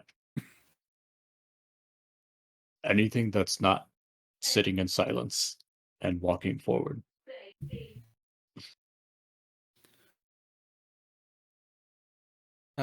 She will stop when you say that. And she'll say,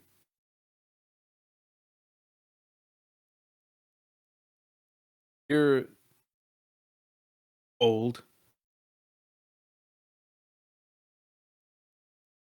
I don't know how you would know that, but okay. She'll say, I'm old. I can tell.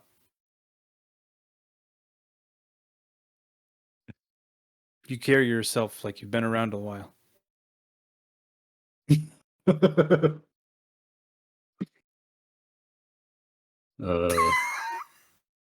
yeah, I suppose after enough time, I learned to appreciate silence. She will start walking when you say that. She'll say, me too. Keep walking. And she will pick up the pace. So she begins outpacing you just by a little bit. And she'll say, walls up ahead. And her bird will turn to face forward on her shoulder. No longer looking at you. Like internally, like wipe the sweat off his brow of the death gaze of the bird.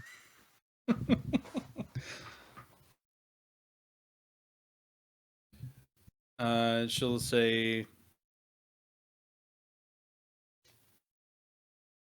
you fought most of your life? Well, I've always known how to swing a blade. I always try to be diplomatic first.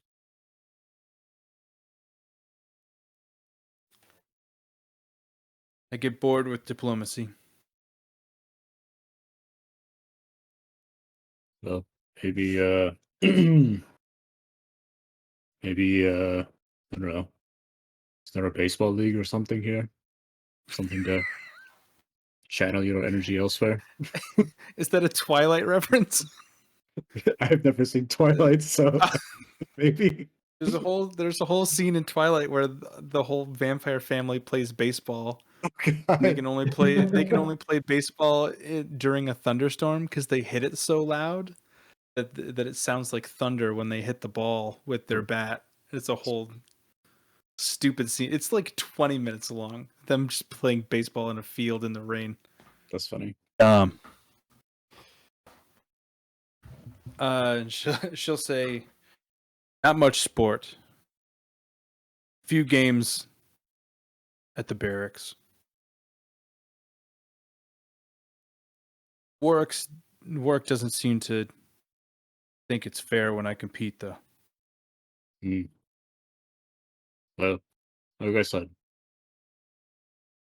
there should be a girl girl named Ash joining our community sooner than later. I think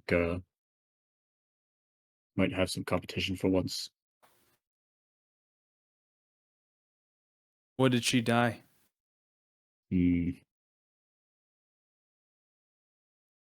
About 30 Would have hours been ago. like a day. Yeah, a day and a half. Yeah. We'll see her within a week or so.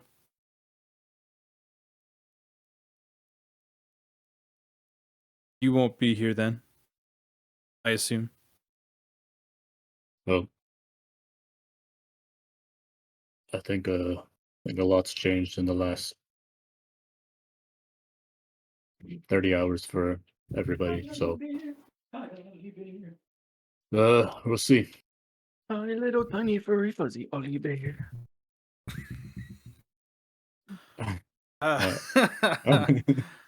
A wild brownie runs out of the bushes singing about cats. Roll initiative. She will say,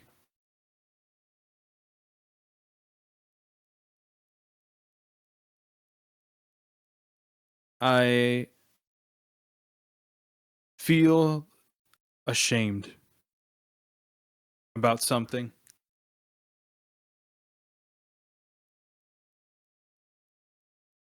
Silgath does his best to protect us. That just means nothing happens here.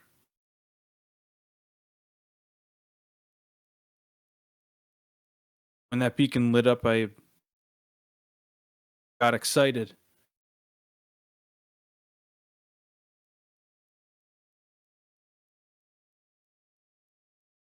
Well, every warrior yearns for a moment to show their worth.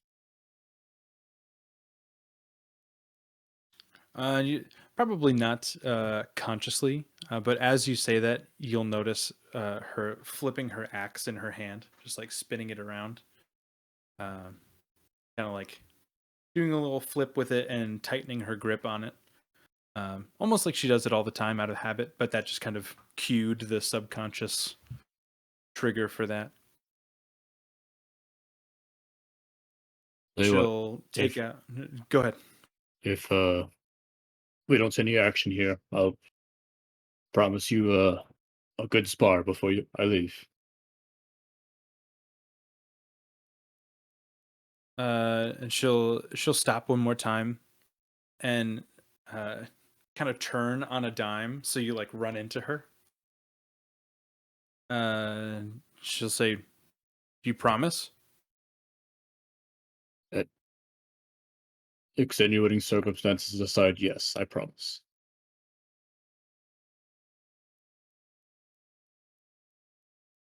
Okay. Oryx's way too strong. He just picks me up and drops me on the ground. She'll turn back around and start walking again.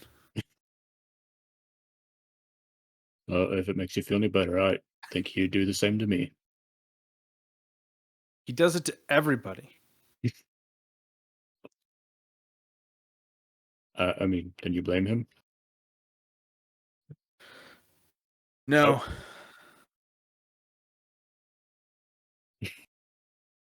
Though I suppose I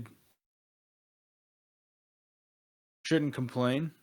Can't ask for a better captain of the guard, right?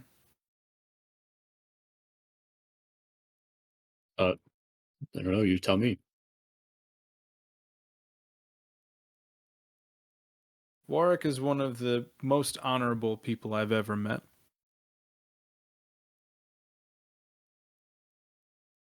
I think Bell being here with him makes him try harder every day.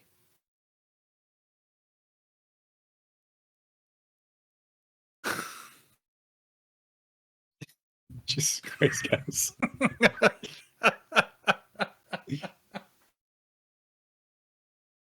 So anyway, when do you get off your shift? Just kidding. Anyway, want to see my dick? I just had this conversation with Fitzko. Who the fuck we were talking about? I was like, I could not imagine Urzok like being like romantic or in any way at all. It just was Speak so too soon, man. so weird. Speak too soon. Uh, what the fuck was I saying before that GIF? Jesus. She said that Bell being here with Warwick makes him try harder every day. Oh, that's it's a great quality you'd like to see in any leader.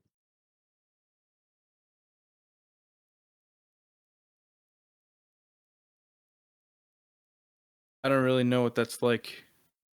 I never had any siblings in either lifetime.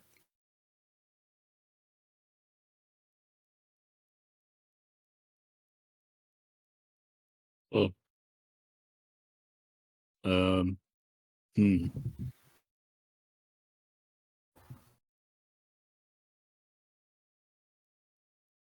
Be a blessing and a curse. We had many siblings, and some are like your best friend. Others are people you would be better off without. You're stuck with.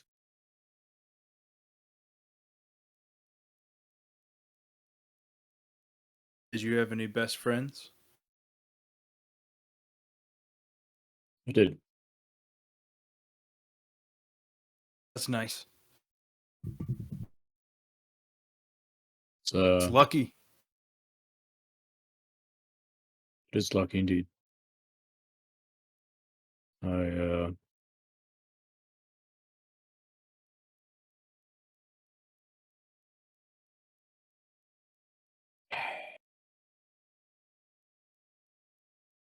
Yeah, we'll leave it at that. I was lucky indeed.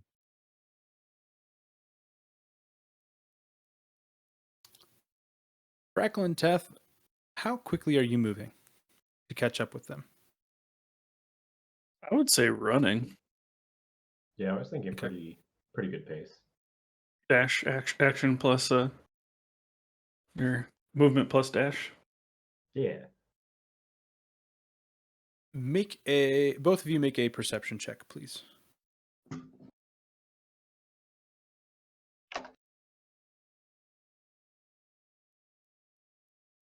Oh, balls. 26.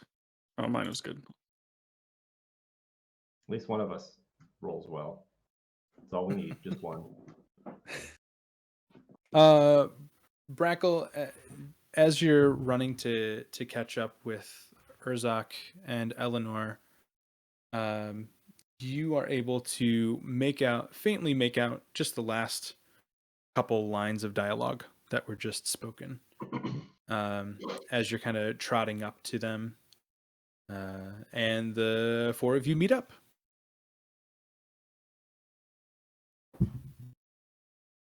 Oh, hey, Eleanor. How'd you like that pancake we made? It's fine. I'm sure it'll be good food for the bushes. She doesn't say anything to that, but you do notice that she tightens her grip on her axe. This moment's gonna kill you. Thank God she's starting to befriend Urzak. Yeah. Just kill the entire party. She's mad at me for her throwing the food away. We didn't seem to be able to find anything that we could do with Vern. So Eric stayed behind to watch over, and we just came here to help. When I was looking around with my true sight, I noticed that there was a tether, one going from the orb back to the capital city, and the other one coming directly in this direction. So we thought that one, you guys may need some more help, and two, Teth, you want to tell him what Bell was talking about? Yes. Bell is very confident, I should say, that she has a way to get rid of the orb in the sky. She does, however, need to use the orb that I have, as well as another orb as a counterbalance, to which Beth came outside, said there's a powerful power source where we're heading currently in this direction. Eleanor will say Pyro Barracks. I think it's pronounced pyro, but yeah. And she will kind of turn just completely past Brackle, ignoring him, over to Urzak, and she'll say, "It's pronounced Pyro."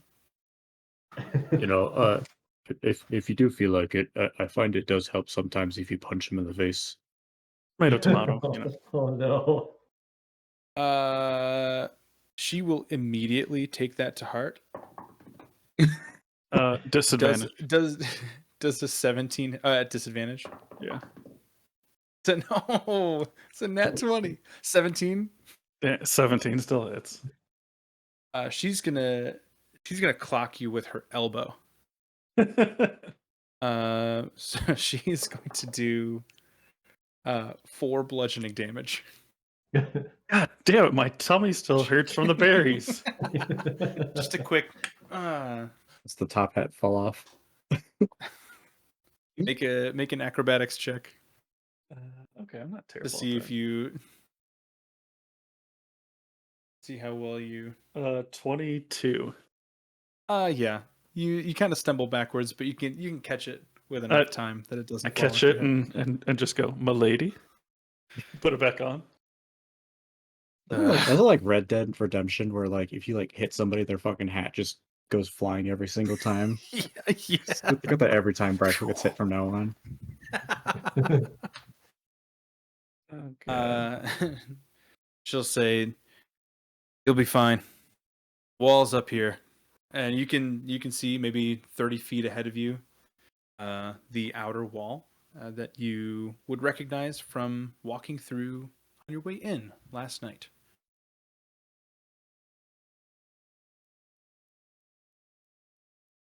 And she will kind of move around the wall and press in at a specific point, and you see a medium humanoid sized door press in and slide over.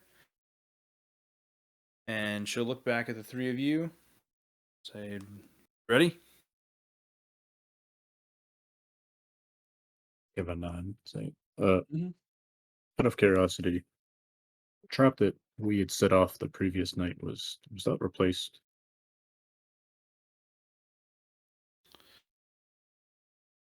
She'll say, "No. Typically don't replace traps right away. Elle and Beth come up with those, and sometimes takes Belle a little bit longer to get out there. Also, it's been an eventful day." I was afraid of that. But we are on the opposite side of the town. Mhm. So Yeah, we came in from the these west. ones, Oh, this is not. It's not the same door we came through. Mm-mm. correct. The same wall. Yep. Okay. You came in. Oh, you're still on the right map. You came in this way, and you're going down this way right now.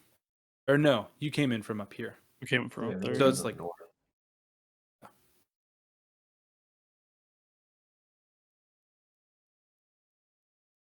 So Eleanor will lead you through the wall.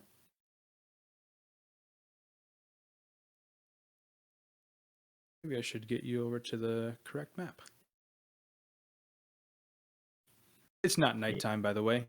This is just the map that I had. Always dark. Does Eleanor I'll say ever it's like noon. Okay. A lot has happened since then. Noon, 12:30. Are we still just kind What of were you like about to say? walking or like crouching or at all? Eleanor would still be walking upright, but she would be moving slowly, and you can tell that she has her axe ready. Okay.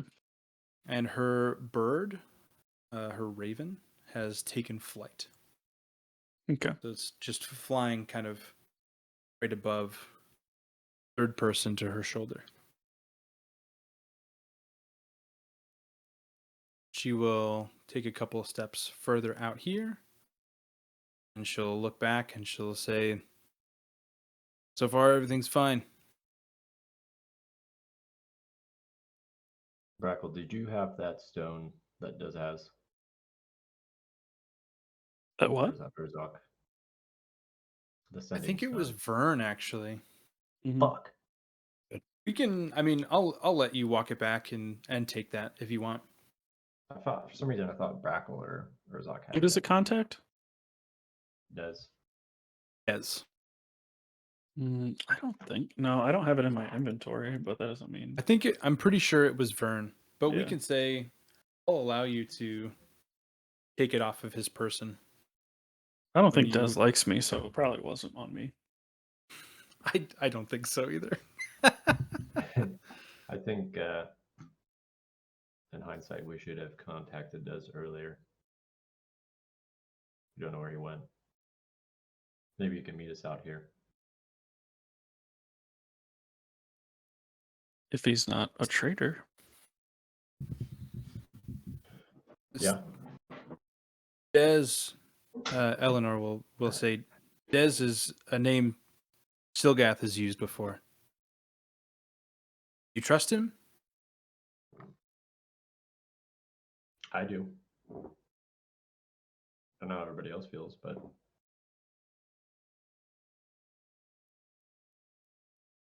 Silgath seems to as well. I've never met him though. I prefer to make my own opinions. as should we all. Can I try and use the talk he said? DM? Yeah. I have no idea what this is. This is just like a sending stone, right? Yeah.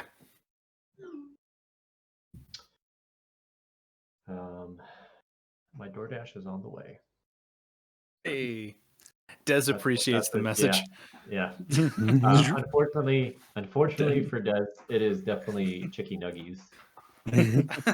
Oh no. Dude, But Des, it's not- Des would be the best DoorDash driver though. He's very fast. He's so fast. Fly Fucking there. He's one of those legacy Aarakocra that can fly for 50 feet. Yeah. Yeah, I guess Teth would just do a quick, to himself message, or not like hiding it from the group, but not like shouting, right?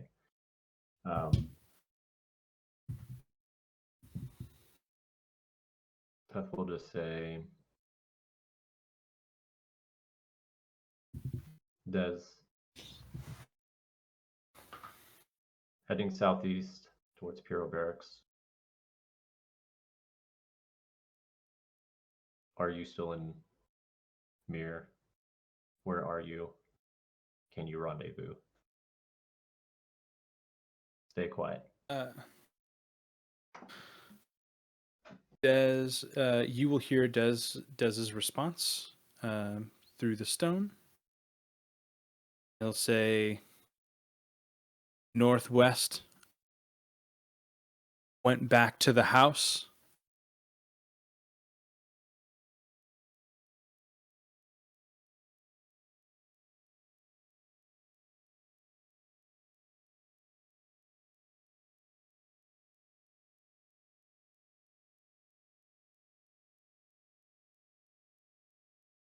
I can't yeah. hear you if you're talking. No, I'm not talking. I'm trying to fit Okay. what he would say into 25 words. Northwest went back to the house, saw the beacon, attempted to leave,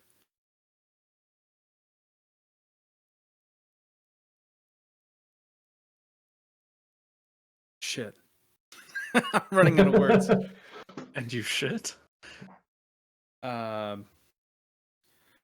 guess it's an infinite sending stone. So he'll attempted to leave enemies here. Fuck. I will relay that information to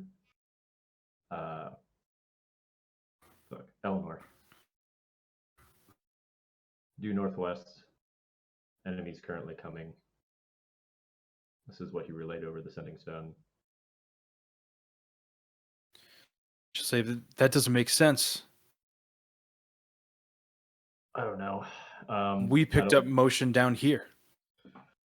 Could be a decoy. And as she says that, We're all from behind this tree, or this clump of trees right here, you hear almost like it's very similar to what you two hear, Urzok and Brackle, when Teth moves. Teth is probably used to how he sounds when he moves. Various kinks and clanks and things of that nature. It's very similar to that. And you see this little guy walk out. Fireball. Oh Jesus! Oh, Christ. that's not a little guy. I was just showing you the picture. Sorry. Okay. It's funny because I was zooming in as he did that to see the picture, and then he got really big. He's gargantuan. How was he hiding behind that tree? Yeah. He will walk out and just kind of make his way, just like wander around. What is Eleanor's reaction? Mm-hmm. She immediately crouches down and kind of like looks back at you and puts her hand up to her mouth. Okay, But her axe is ready. I'm gonna make her using thaumaturgy, I think. Make it sound like she just let out a little fart as soon as she crouched down. I've been waiting for her to crouch this whole time. I'm glad you picked the perfect time to do it. She Not a loud one, but enough that that us right here in her little vicinity could hear.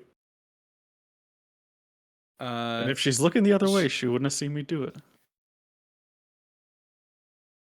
Surely she would have been she's gonna try for a perception roll. Oh, she for sure knows that somebody did that. That was a 19 that she rolled. I'm trying to be deceptive. She's real perceptive. Let me roll make sleight of hand or make something. Your deception. Make a deception check. Her contested perception check is 26. Okay, so I have to roll an 11. Damn it. 25. She will turn around. And she's gonna look at you, and just the look on your face, she'll know that you're the one who did it. A little too happy about it. Yeah, like you're a middle school boy trying to suppress laughter, and you just can't do it fast enough for the teacher's turning around, and you just miss it. Like the window just closes before you wipe the smile off of your face. And she's going to do one of these things. I'll just mouth, "Don't hit me."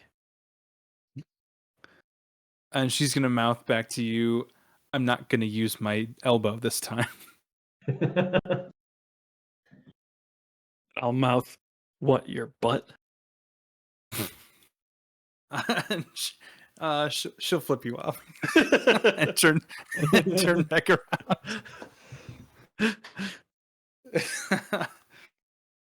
She will turn back around and watch this guy just walking back and forth. Urzak, I'm assuming that you're closest to the front, other than Eleanor. Make a perception check for me. 9. You don't notice anything other. You can tell that this is a construct. You've seen enough automatons in your life to correctly identify this. With a 9, you would also you would know for certain that the markings on this automaton, like the armor or the plating, does not look familiar to you. There were many library automatons when you were researching after the tithes. There were certain automatons within the caster compound and then the capital city. And this seems completely separate from all of those. So you don't know what it is, but you know that it's something you don't know. And he's just walking back and forth.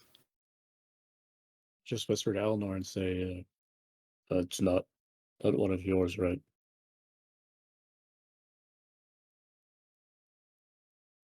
Did that just walk back and forth automatically?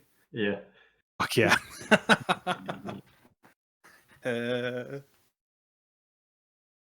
And she'll say, "No, we don't use robots or Brackle, constructs." She won't say robots. We don't use constructs. Brackle, can you send something to Mork about what Des said? Unless one of us is planning going back. I'm more Sure. concerned for the north. I will send a sending. Okay.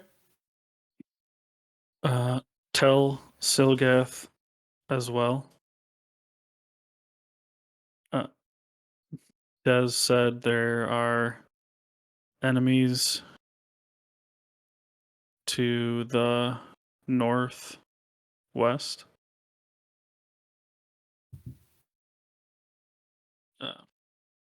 Send help quickly. As you are sending that, Teth, the sending stone is gonna light up I'll keep it down. again. It'll like very subtly vibrate, and you will get another transmission from Des, and he will say, "Flynn is here.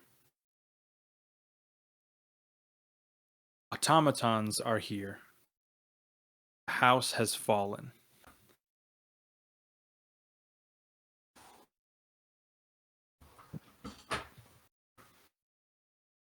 We've contacted Wark and let him know. I would retreat south towards the walls. Are constructs common like as battle, like a battle equipment for the casters? No, Okay. you would know that they use them for basic cleaning to help the common workers, to keep things in line, to clean out the incinerator, things of that nature. I would whisper to the other group then. As far as I know, these are not caster weapons. We might be dealing with bounty hunters or I don't know what. Can I get a peeky peek on this little small me? Yeah. How close do you want to get? Get in my belly. Don't want to go too far out there, just enough to kind of get line of sight. I don't know how far out I need to go. This automaton is walking back and forth, so at some points he'll be over here. So you'll be able to get a little glance at him. Keth, there are pieces of this construct that you recognize. but you can't place right away.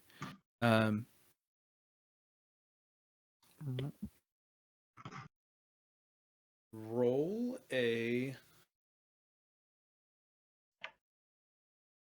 history check, but I'll let you use. You can pick intelligence or wisdom for the base. So Uh, that helps with wisdom. Carlos, I just did a quick cure wounds on myself. Okay. I'm getting punched. Yeah, the berries, poison plus the punch. Hey, that's not bad. Yeah, with a 19,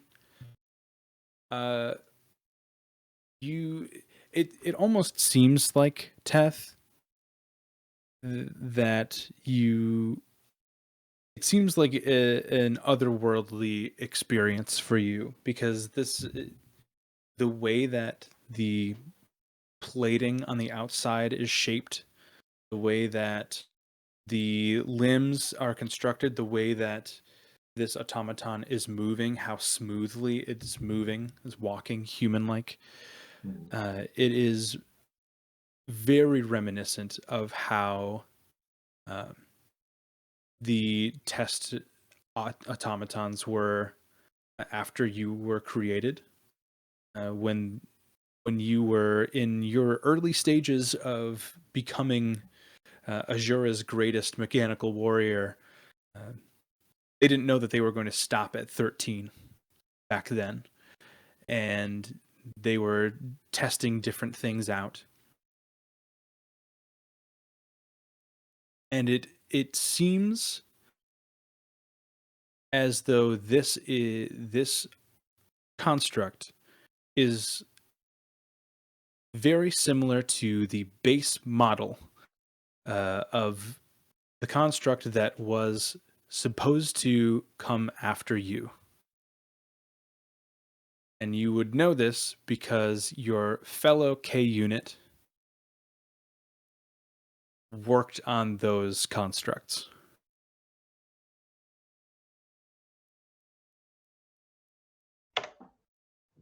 Good shit.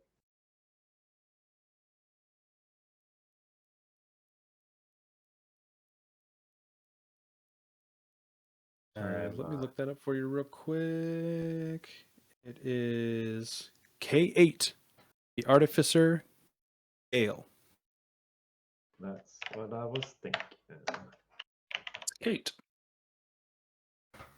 So it's similar to what she was working on. It is very. There are pieces on this construct that are almost identical to your remembrance of something that she would have created.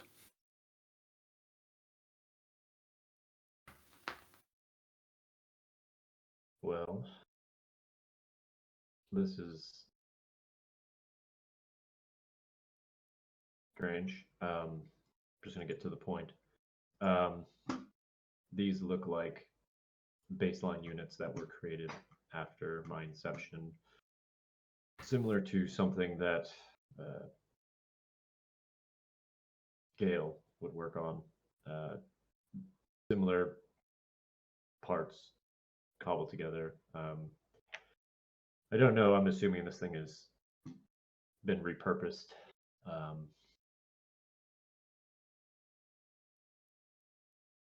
By whoever is in the Pura barracks, I suppose. From what I remember, they're pretty generic base units. They weren't really specialized, but I don't know what these altered versions of them can do. Way up. Urzak, you and Eleanor would see another one coming out from behind this tree back here. This one is slowly walking towards the wall directly. He's not pacing back and forth. I need to zoom my map out. Just reach for my sword at this point. Say, I've heard enough. I'd They're not- recommend They're not here to make friends. yes. The sooner the better. And then just You lose sight of this one behind this tree. And soon after that, you hear a grinding noise. And this coming from this section of the wall.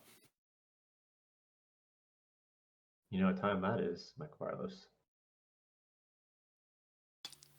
I know what time that is.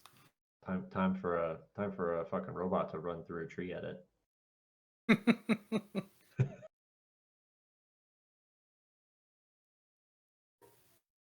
Yeah. What are you gonna do?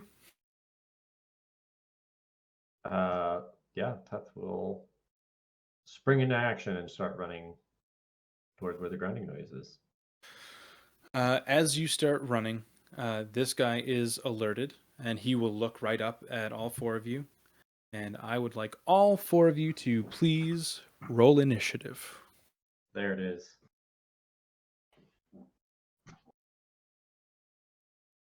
Oh man, I always forget my initiative is fucking fantastic. Because of alert. Yeah. Doesn't matter if I roll dog shit, but hey. What's your dex, Bracklebath? Oh yeah. Probably higher than yours. Probably only got a 14.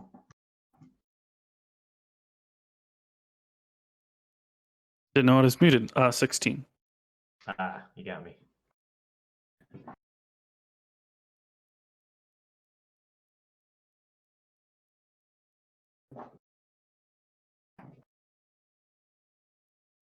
I'll give you a first turn dash action, Teth, since that was the impetus for this all to happen.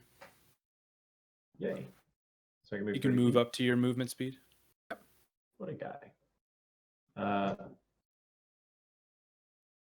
I gotta remember how to use this thing. Am I able to go through this spot here? Is this a tree? Is it just a top view of like, hey, there's leaves here, but there's a tree?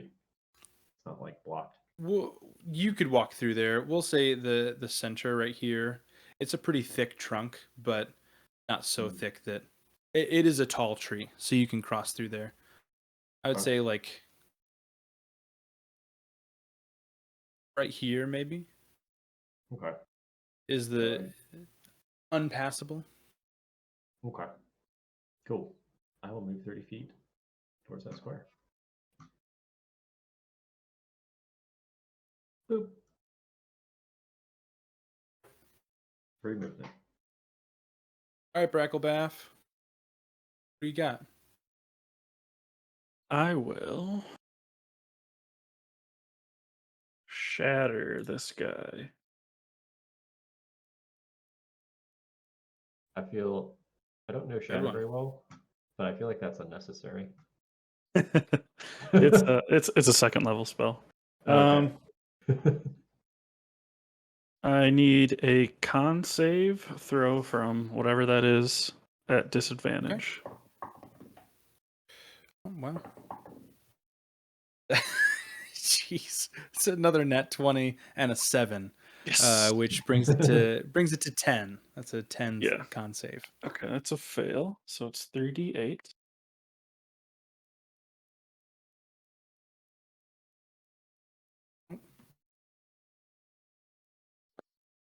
Ooh, 8, 3, 4. So 12, 15. So it takes 15 thunder damage, I believe. Okay. And then I will walk up here right next to Eleanor and like not grab her shoulder, but like put my hand on her shoulder and say, let's see what that axe can do, and give her bardic inspiration. Nice. She will kind of like half grunt at you. But she'll be appreciative. Yep. That's my turn. 1, 2, 5. Actually, nah. After I do that, I'll back up a little bit. She's gonna So, take an attack of 5, opportunity on 15. you. Yep. Yeah, okay. she's I'm good. she's gonna cut you down at the knees with her axe. All right, Bastard. Teth. Do I not see a magic boy? Not yet. Oh, sorry. I can see him, and I'm used to looking at things on the GM layer, and he is in the bushes right next to you. So you got right up next to him, but he is obscured by the leaves. His hand is gone. One of his arms has a hand on it, and the other hand is missing, and there's a big drill in place of it, just trying to burrow into this wall here. Can I attempt to grapple him Yeah, with, go for it. with my attack action? Okay. Suplex him. Fuck yeah, just. So athletics versus. Oh wow, I don't think I really had to do this that much. Versus your athletics or acrobatics. I'm assuming he's more nimble. I don't. That is going to be an 18. Also an 18. So he wins. Yep. So then I'm going to, with my second He attack. yes, he does. Never mind. Boo. You're right. I'm going to do it again with my second attack. Great. I can't grab this fucking little shit.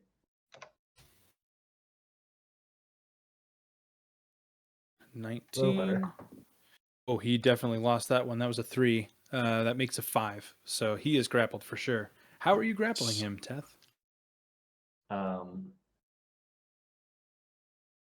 Just going to. You said it was just one of his arms. So basically, his little drill attachment, right? Mm-hmm. Just gonna go from behind him, up from the trees, and then just under his drill arm, basically scoop him and then bring it back to bring the drill away Nice. from the wall, and then just kind of grab him like that. And I'm gonna slowly drag him away from the wall. Perfect. Which direction? Just south, so half movement, right? So I can only move Yep. 5, 10, 15. So I'll bring him down here next to me.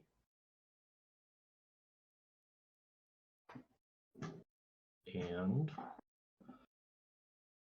I feel like cast a spell. I'm not really. I feel like I'm going to be a lot more concerned here shortly, but I'll go ahead and spend a charge on the armament to create a force field, overshield. Okay. Cool. And that is all. You will see Eleanor leap into action. She is going to, Urzak, you'll see her start to sprint forward. And she'll get to right about here, and you'll see her disappear. Much like you saw Silgath disappear in the last fight. And she'll immediately reappear behind him. And she is going to attempt to cleave through him with her axe. She's going to make an attack roll. And this is the first time you've seen her axe in action. As she brings it over her head, the whole head of the axe, the whole blade, it kind of bursts into flames. But if the flames were like deep purple and blue and black, it's like shadow energy across her axe. She's going to make an attack roll against this guy, which is going to be not bad. That is a 21 to hit. That hits. She's going to 1d6. 10 piercing damage and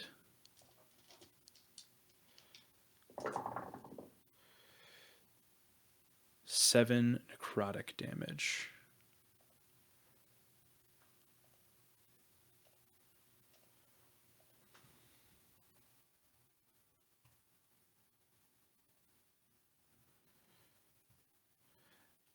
And as a bonus action, she is... Oh, she teleported with her bonus action.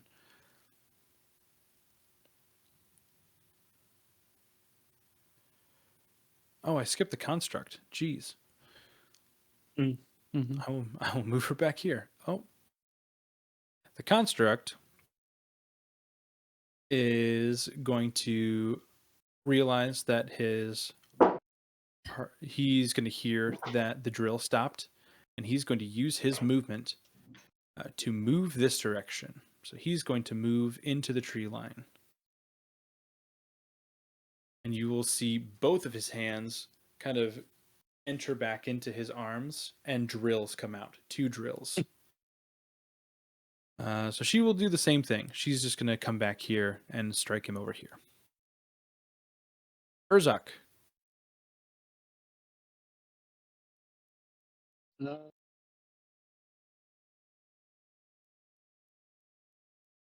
For now, I'm Exactly. Yes. just going to run up to this guy, and I'm going to attack him 3 times. Okay. First one is a dirty 20 to hit. That hits, yeah. Or 12 points of force damage. Yeah. How do you want to do this? Uh, yeah, I just I guess I'm trying to impress my new girlfriend. Just fucking run up and Fuck yeah. do a little. I'll make the blade. I'll have an empty hand above my head, and then make the sword appear in my hand, and then bring it down, and Very flashy. cave his skull in. Nice. Yeah, as you do it, it folds inward. You can tell that these are not the highest quality constructs that they have.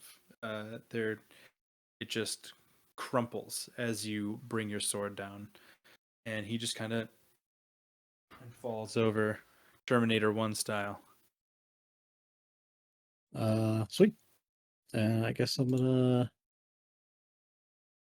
spend the rest of my movement to get over to this guy and try and cave his skull in. Okay, go for it. He is just grappled, correct? Yes. Which gives you advantage on attack. Oh, if it does it. I'm pretty sure it does. Grappled, I think so. Yeah. I don't think Oh, it your speed does. was Or wait, 0. oh, maybe restrained. Yeah. But if you're grappled, aren't you restrained? No, You get stacks. I don't think so. I think It's 2 different restrained might be the other way conditions. around. Yeah. Like you can Well, make a Either way, it was natural 20, so fuck it. Yeah, you're fine. doesn't get better than that. That is 17 points of force damage.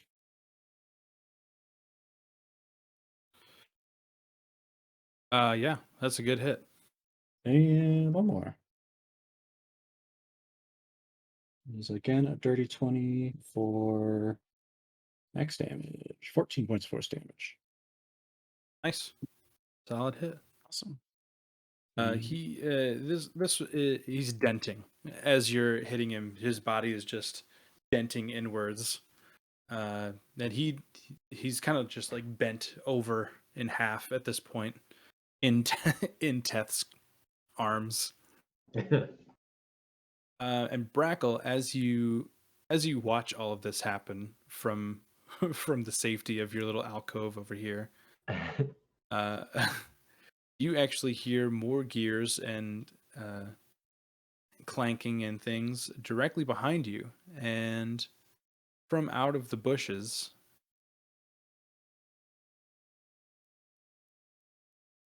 got another guy directly behind you, Brackle. And this one is a little bit different. If you Okay. turn around, he looks a little bit more armored. And he is equipped with a weapon. Okay. He is right there. Michael Baff, it is your turn. Okay.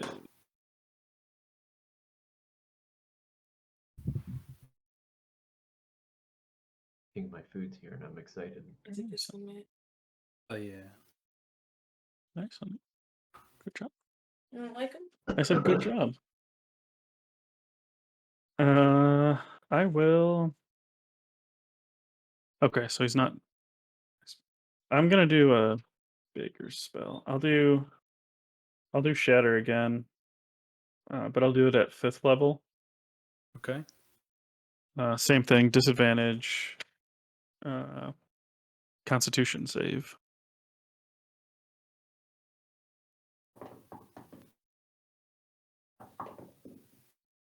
Oh, ooh. That is going to be a 6. That's not going to Yeah, that's a fail. succeed. So that is 68. Nice. Big hit.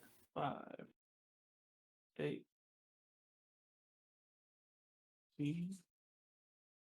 18, 22, 28, 30 total, 30 thunder damage. And then I will run towards my friends. Let me Okay. get my little thingy.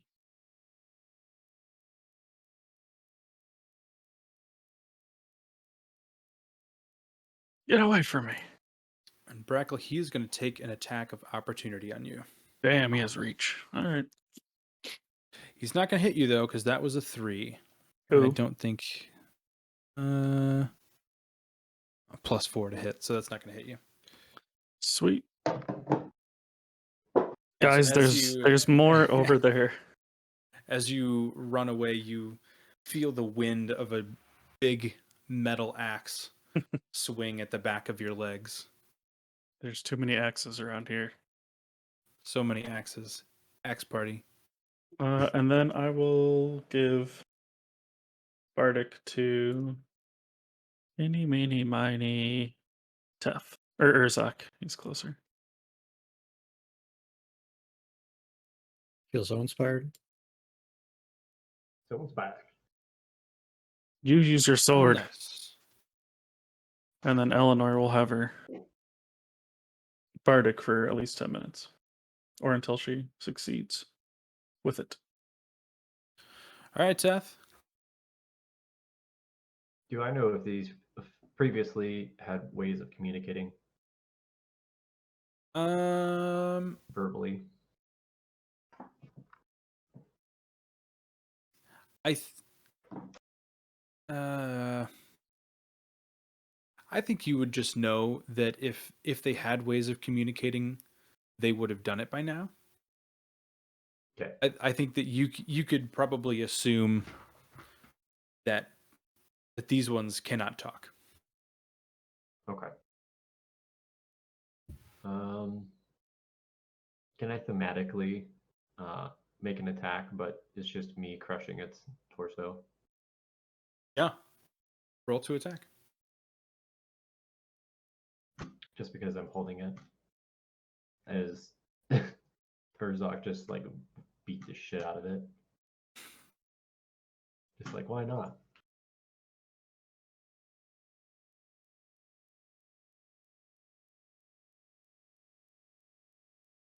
Oh yeah, that hits. Oh yeah. I always forget, like, paladins have all these little things that stack. Like improved divine smite.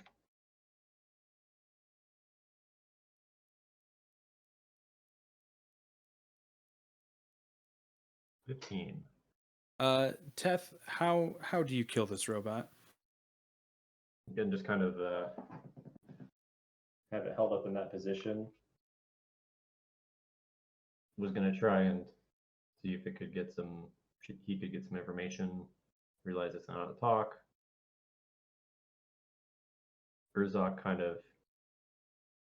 had a couple pretty good blows, and especially that first one, it created a huge gash in its torso, and Teth is just gonna like step on its feet and then just lean back and then just basically split it in half from where Urzok basically carved it in the center. Just basically Nice. start to rip it and then just throw it off to the side. Nice. Yeah, Perfect. satisfied. We'll cast him over here. Nice. Very Really? cool. Seeing these guys made his anger come out a little bit. He's a little mad that he's seeing him for other reasons.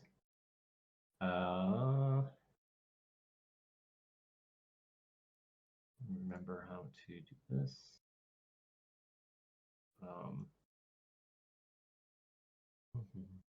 There are more guys coming in from the forest. Sorry. I will move.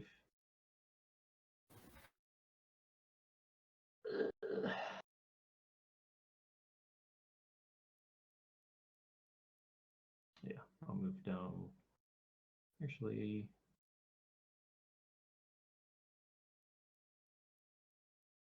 yeah, I'll move here. Move my 30 feet. That was correct. And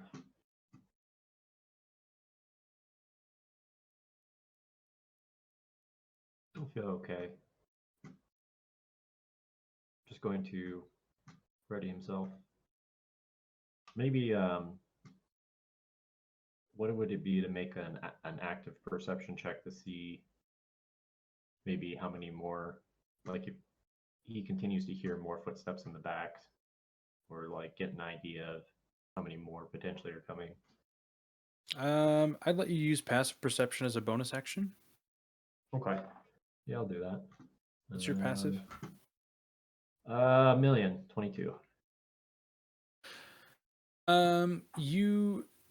You kind of tune into what you know about these now, what you think that they are, where you think they may have come from. You can see out of the corner of your eye the new one that has appeared over here and the one that tried to attack Brackle. You now see that as you are coming out from behind this tree over here. Obviously, the guy right in front of you. Listening past that, really focusing in as you're running up this direction, you could probably glean that there are more out there. You can't tell how close they are exactly. Yeah, Teth would just look back real quick and say, "There's more ahead. Can't tell how far they are." That is all. This guy, he is going to see Teth running up to him, and he is going to attempt to jump over Teth. And he is not going to make it. He is going to attempt to jump. So Teth, you see his feet kind of disconnect from his legs for just a second and just boost him upwards, right? And his feet kind of like catch up as he's going forward. He rolled a 4 for his dex check. So he is going to land right next to you. Perfect. So he just lands right here, and he's going to look up at you and he's going to attempt to make a drill attack at you. That's another 4. So that's going to be a 7 to hit, These which guys are a bunch of duds. does not hit you. These poor guys. Yeah. They don't have any feelings. They're robots. Yeah. Yeah, what do they know? Jeez. Yeah, Teth. Yeah. Eleanor is going to see this guy up here.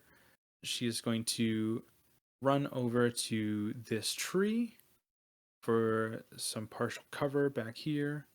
And she is going to send her raven to attack him. So she's going to command her bird. You see her say something in. Does anybody speak Elvish? Nope. Nope. You recognize that it's not common. So she will speak to her bird and send him across here to make an attack. He is. That's a natural 20 on the bird. Heck yeah. Noish. Oh yeah, bird. That's going to be a +9 to hit. So that's 29 to hit. Nice.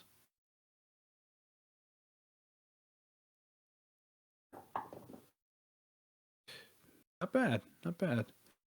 It's going to be 13 piercing damage on this dude. And nothing else happens. Actually, none of you will see what happens over here by this guy's body. But the bird poofs back, kind of like Nightcrawler, just bamfs back onto Eleanor's shoulder.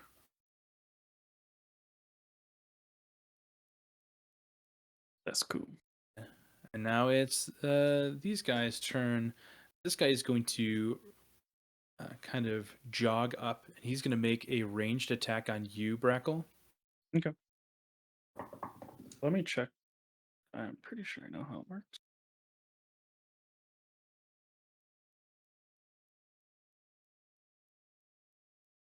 That is going to be. It actually is at disadvantage. It's an attack Okay. roll, right? It is an attack roll. Okay. Didn't matter. Same roll. Nice. That's going to be a 21 to hit. Yep. Mm-hmm.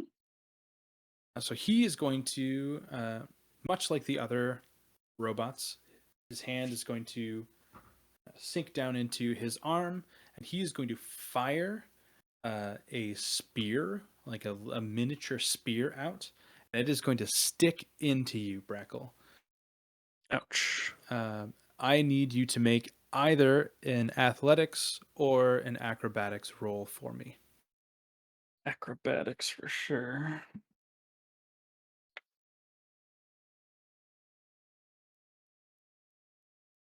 Probably won't matter. It's an 8 total. Test by his strength.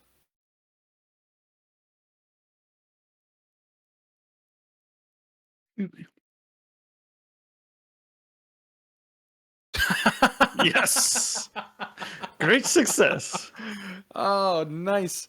Yeah, he attempts to pull you back, Brackle, and it just rips out of your body. So you are going to. That still hurts.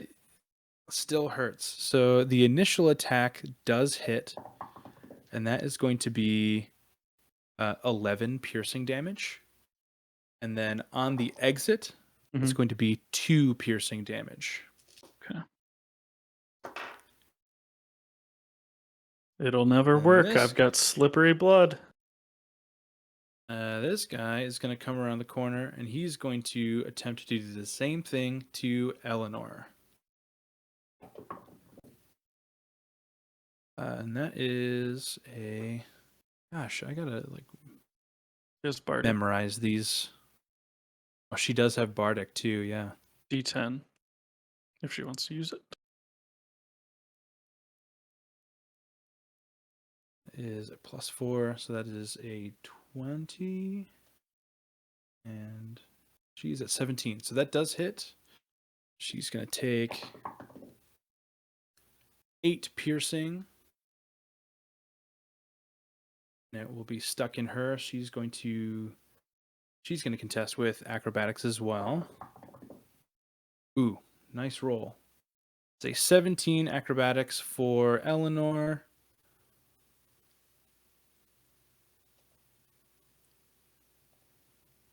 And you've got to be fucking kidding me, dude. Wow.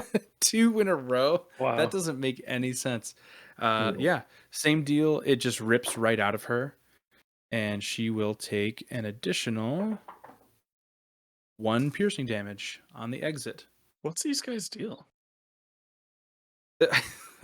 Yeah, dude. Really just not doing well against you guys.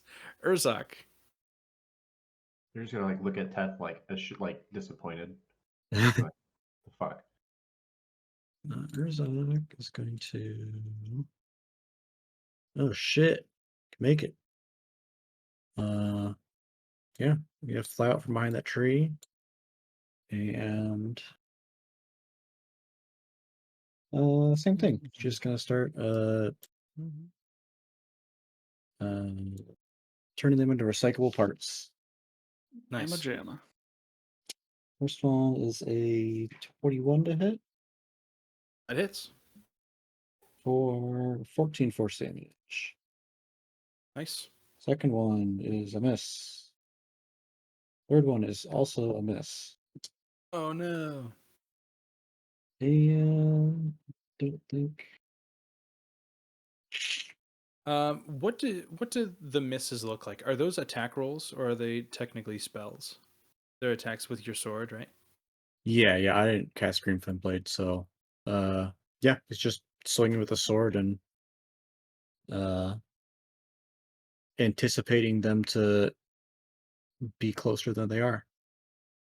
Make 2 dexterity saving throws for me, please. Ooh. Not gonna matter on the first one. You rolled a 2.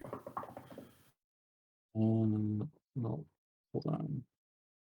What is this? Whoops. Nope, not that.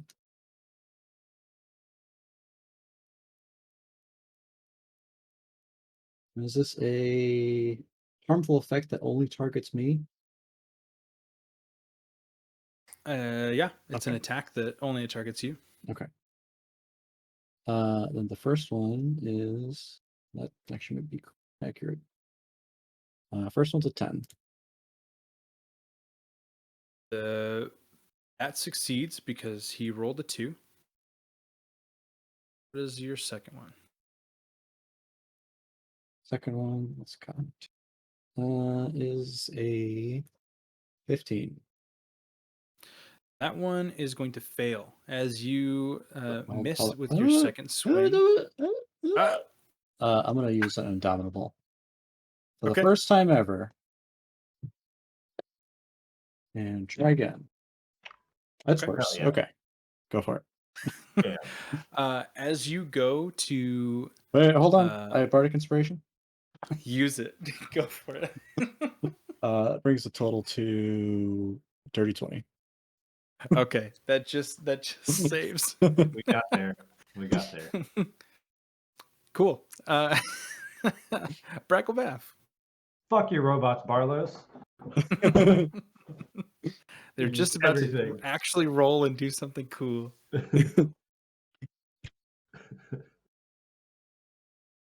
Andrew, you're muted. You're muted, Andrew. I said I cause havoc and I can't do any damage with my main weapon. Speaking of my main weapon, I think I'm just gonna shoot my rapier at this jabron over here. My dancing rapier. I'll set it up right next to Urzak. And probably misses. That's a 15 to hit. That hits. Oh, nice. That is 4 piercing damage. Okay. And you just used a bonus. How far away can I do this? I think it's 60 feet. 60 feet. Death is just fighting a spinny boy. I'll throw another one to Eleanor. Did she use hers yet? She has not used hers yet. no. Okay, so Urzak, I'll throw one on you. Ew. That helped last time. It got you out of some trouble. That's me. All right, Teth. Teth is going to look down at this tiny, terrible little construct and stare into its non-existent soul. Or maybe it has a soul. Who knows? I'm assuming that these I have don't not been programmed with souls. They seem to be pretty dead behind the eyes, unlike you and the other K units. And just for shits and giggles, can I like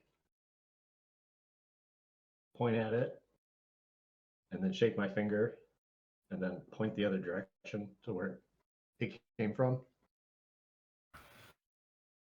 to see how much intellect it has behind it?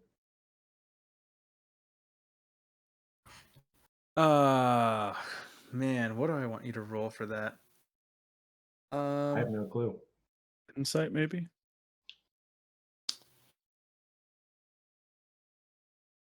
Roll a persuasion check, and I'm gonna have him make I guess an intelligence save. Persuasion? Yeah. Oh, this is gonna be bad. Yeah, I'm a paladin. You rolled a 1, natural 1, baby, for 11. Ouch. Well, let's see. Let's see. Oh my. No fucking way. That's wild. Minus What the fuck? What? Okay. Look at the last like 5 rolls. It's like 1, 1, 1, 1, 1. There's four Oh. natural ones in a row. Yeah. Well, I guess Urzak broke it. He didn't roll. It'll look up at you and kind of cock its head, and it will turn and start walking away. Cool. Yeah, he's gonna start walking away. What I don't know is if Gosh, he's going that to grab never our- should have happened. Dude, yeah. I was like, well, Negative like, I have a 2. good- I have a good persuasion. Like, even if I roll like shit, like, you know, we'll see how this goes. And then you also rolled a fucking 1. Yeah. Wow. Yeah. He's gonna move up to his movement speed as a reaction, and he's gone back into the tree line. Bananas. Teth was very confident that that would work, and it worked. As long as it had intelligence to understand him. And he's like, great. Do you have any more movement or a bonus action that you want to use? Do you want to say that was my action? Or my bonus action? Yeah, I would call that your action. Yeah. Okay. I will. That was a pretty big win for a bonus action. Yeah, I wasn't sure what you wanted me to use it as. So that was my action. I will use my movement. No. Not today. I'll just move 30 feet this way. And go square up with one of these angrier boys. That's all. That feels accomplished. Right. Eleanor is going to come up and stand next to Teth. And she is going to, you'll see her as she's running up, she'll take out from under her cloak a smaller like hatchet, a throwing axe. And as she's running up, she's just going to whip it at this guy. And she's going to make a ranged attack. And that is a 15, which will hit. On a real note, this is exactly what Eleanor needed. Like just a good, just go She out to did. the Yeah. woods and just fuck some shit up. This is the excitement she was looking for. Yeah. That is going to be 10 piercing damage. And Teth, you'll notice as she throws it so hard that it just sticks into the metal in the sides. He just has a hatchet sticking out of his metal abdomen. Hell yeah. And then she is going to take a bonus action, and she will bamf her bird back over to this guy, and it is going to perch around its head, and just shroud its head in shadow. So you see the bird kind of land on top of its helmet, and then flap its wings a little bit, and just shadow wreaths around the top of it. And that is her turn. Construct is next. This one's going to take a swipe at Urzok. Urzok, that is 20 to hit. I'm sure that'll miss you. Does miss. And for a second attack, that is a 4, which goes to 9. He's just swiping back and forth. And he missed both times. He's going to pass on the rest of his turn. This guy's going to attempt pass. to walk forward and swing at Eleanor with disadvantage. Doesn't matter though, that first roll was a 3. Oh my god. Dang, guys. Yeah, so that's not going to hit. Second attack, nat 20. There you go. 8. That's going to miss. Didn't matter. He swings twice and misses, and we're back to Urzok. Oh my god. These poor guys. I kind of feel bad. Yeah, I do feel bad. For my first attack, I'm going to use one of the breath weapons. So I need him Nice. to make a dexterity saving throw. Nice. That's a nat 20. What's his modifier? +1 for a 21. That does save. He'll take half damage. I was looking at the wrong stat block. It's a 22. Not that that makes any difference. So there's 19 reduced to 9 points of cold damage. Okay. And then we'll take my other 2 attacks. First one is 14 to hit, which I assume misses. That meets it. So you hit. Shit. Oh my god. I'm surprised their AC is this low. I am too. I almost changed it, but the rest of their abilities are a little bit strong, so I thought that Okay. was going to be a bit strong. Hmm. But they have to also hit you guys to use those abilities, so maybe I should have boosted their AC. You gotta roll, you know? So first attack is 11 points of force damage. Second one hit for 8 points of force damage. Nice. And fuck it. I'm gonna bonus action shove him. Do it. Fucking disrespect. Is a 25 on my athletics check. Okay.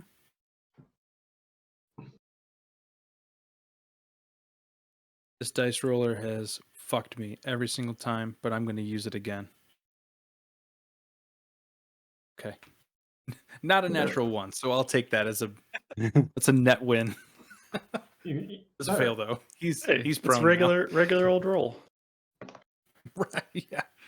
Basic. Yeah, knock his ass to the ground. Yeah, he is prone. And that will be my turn. Sure, this will be prone. Crackle Bath. Alrighty. So he's prone. Let me make sure that it's considered a melee attack still. Can't believe it's 9 o'clock already. This session went really fast tonight. You want me to not go? We're at the top of the No, order. go ahead. Go ahead. We'll take one more round and then end at Okay. the top of the next round. Okay, so I've done one attack. So this is the second one. So I'll attack him. Still a melee attack. Prone is at advantage. Mm-hmm. Okay. 16. Because the first one was a 3. That was not good. And then damage. Slightly better. 7 piercing. Okay. And yeah, that I'm just gonna go ahead and stand here. As your rapier slashes through him, Brackle, Mm-hmm. with that last hit, it tears open his midsection, and he kind of like slumps further over. Like his top half is just heavy enough that he kind of falls back and rips it open a little bit more. And inside is completely hollow. Urzak. You can see inside of his body. There's nothing. Hmm. Keth. Interesting. Sorry, you threw me off with the hollow thing, so I was debating what that means. Doesn't matter if you can't see it.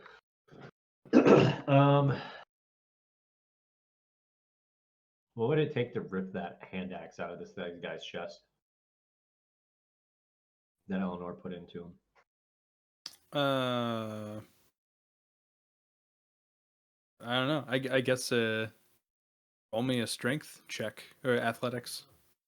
What? I'll let you take it as you can take it as a bonus action. He's right there. You said athletics, right? Or Yes, please. And I'll go versus his acrobatics to see if he tries to counter it. 22. Yeah. You successfully grab that hand axe right out of his abdomen. Nice. With the And- 22, it kind of rips part of his side out. Roll a d4. We'll take some D4. exit wound damage. 3. Three piercing damage is an exit wound. All right, you have a hand axe now. I'm gonna bonk it with the hand axe. Nice. Roll to hit. Let's see. It would just be. Oh, that's right. I'm actually still just a 9. What was that? I hate when I can't type.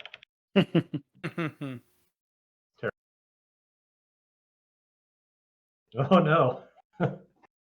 Oh, First one yeah, that misses. like takes a swing and is like just like thinks it was longer and is used to the sensor like whipping around. Yeah. And it's just like looks at it, shakes his head, and then like just goes from the top down instead. Okay. Give me one more roll. That's more like it. Perfect. Roll for damage. That definitely hits. Ooh. Gonna put a just a Oh wait, little good. Never mind, not boo. little smite into it. Little just do a level 1. Nice. Little boop, make sure 2d8. X is what, d6? Yes. Oh, Jesus. This hand axe is anyway. I'm pretty sure regular hand axes are d6s too.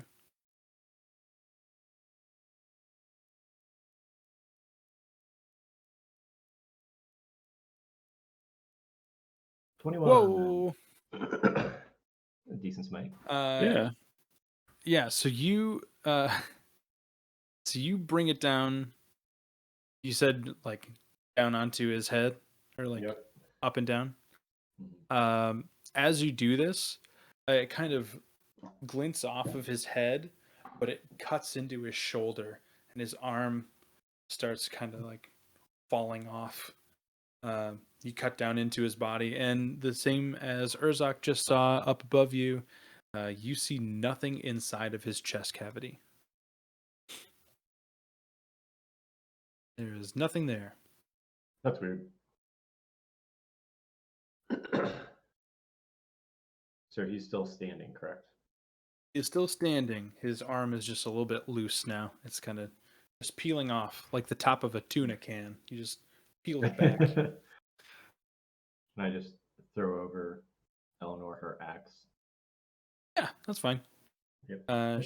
She'll just take it from you mid swing. She'll take it from you as her action, and she will make an attack against this guy as well. Hell yeah.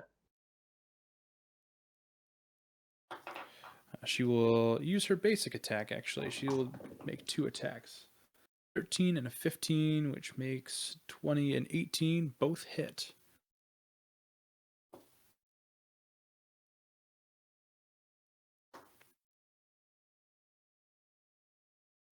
Or nice. 7 piercing or 7 slashing, I guess, with her axe. And 12 slashing.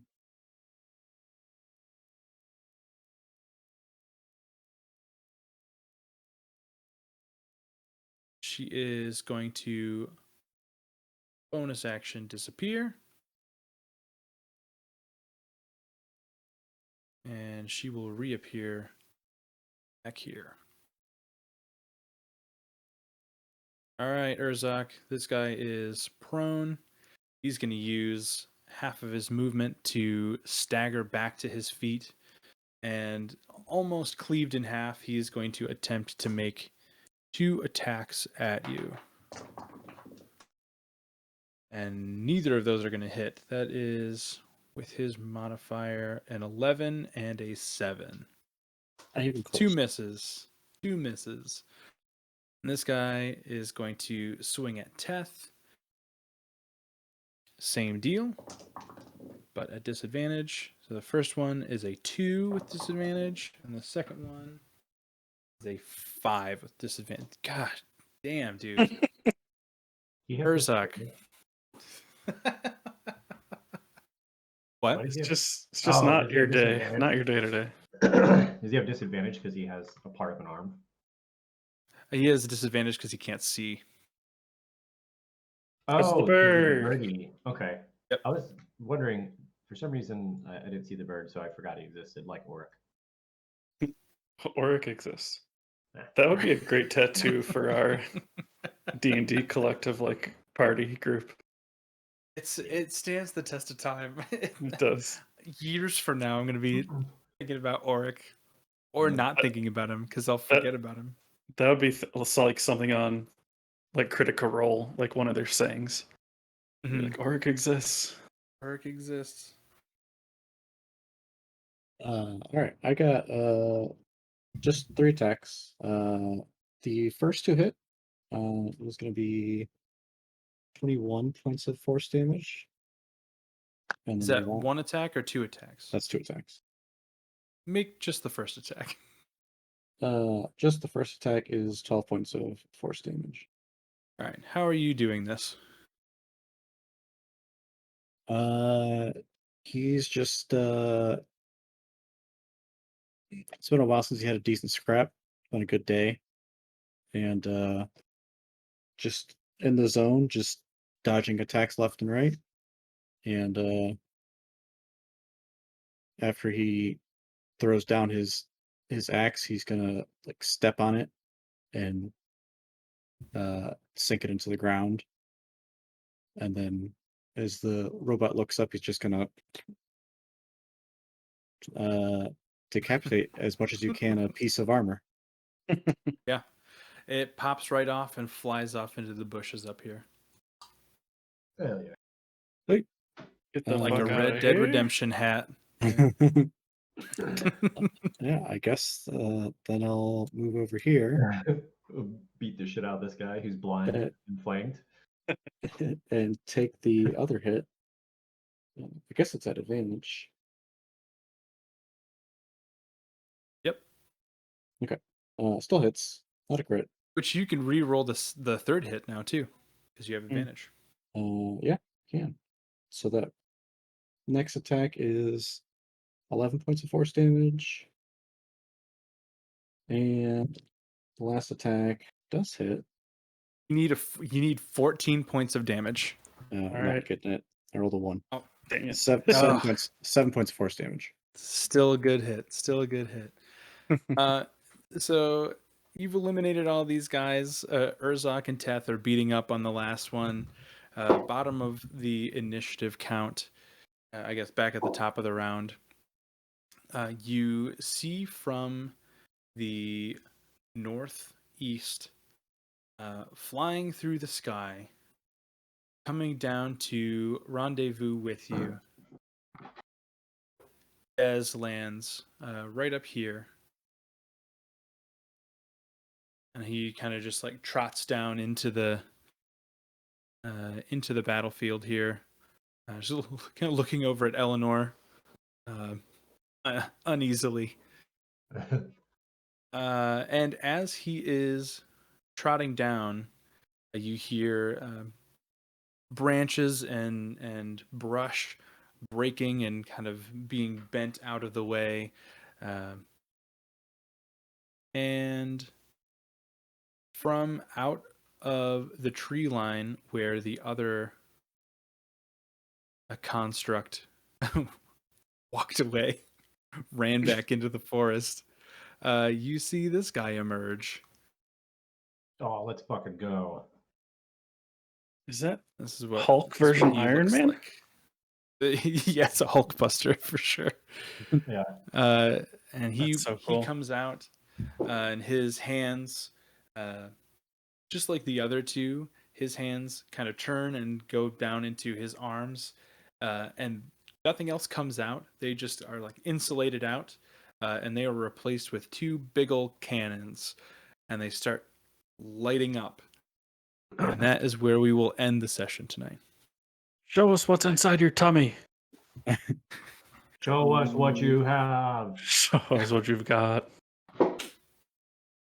Real quickly, before we end, not that it's really gonna matter, but can I push this dude down prone?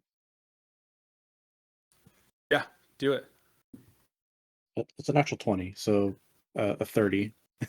I was gonna give you advantage, but clearly you don't need it. Dude, Barlos, all forms of dice he's betrayed you today. God, yeah. I was like trying to switch back and forth. Like maybe my physical dice will be better. No, Yeah. nothing. No respect from the dice tonight. You had, That's for you, had sure. you had bad digital dice luck the other night too. Mm-hmm. Bad. I like on D&D Beyond and Roll20. Yeah. I don't know what's going on, man. It was a really good session. I had a lot of fun. Yeah. Good job, guys. It's funny because But like, I feel like there's so much more talking with 3 people just because there's only 3 people, Mm-hmm. as dumb as it sounds. no, that doesn't sound dumb at all. I mean, it makes sense. But I feel like we actually literally did not get that far though. Like we literally went outside the town. Yeah. Back to the, we'll talk outside this house for 3 hours, right? Mm-hmm. If you let us. I mean, you got you got to see the divination sensor in the sky, and you got a nice long talk with Eleanor. Eleanor and Urzok are dating now, so that's a nice Yeah. development. I'm really happy for Urzok. Neither of the two know they're dating yet, but they are. It'll grow. The tension and it'll grow. It'll blossom one day. Eventually, the tension will release. Did and then you- it'll just be love? This is a serious question. Did you do more damage to Brackle as Eleanor than Brackle as the other things? Yeah, I got 0 damage from. Yeah. Wait, no, that's not true. No, it was 13 no. damage. 13 and then like 1 or 2 exit wound damage. Yeah, he took the spike to the leg from the chain. I was gonna But say, but Eleanor did come in a close second. Eleanor's pretty showing her shit off. She's Doing pretty good. Eleanor she's a fighter through and through. She's like the and I totally did not, when I created her, I did not mean for her to be a foil to Urzok, but she really is like the shadow version of Urzok's Eldritch Knight. Mhm. Mm-hmm. Like she can cast Darkness, Fairy Fire, and Levitate once a day. She can Shadow Step at will as a bonus action, and then she can wreathe her axe in shadow 6 times a day for necrotic damage. See, I was thinking she reminded me of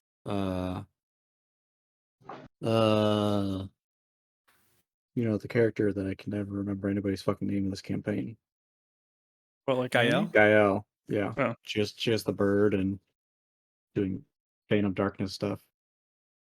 She is very Gael-esque. Gael uses a double-edged, double-sided scimitar though, Urzok and psychic blades. can be the Gael light didn't or really. darkness.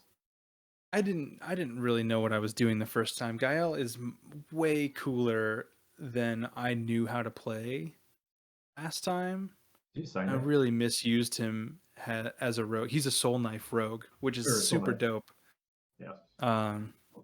But I didn't know how to use them. Like I never used sneak attack. I never used any of the advantages that he gets. It's hard I'm playing a excited bunch of to- characters, though. It is. I wish that I could just role play for 4 hours because I'd be really good at that. It's hard playing. It's hard engaging in combat with more than a couple. Donovan, you and I talked about this a couple weeks ago.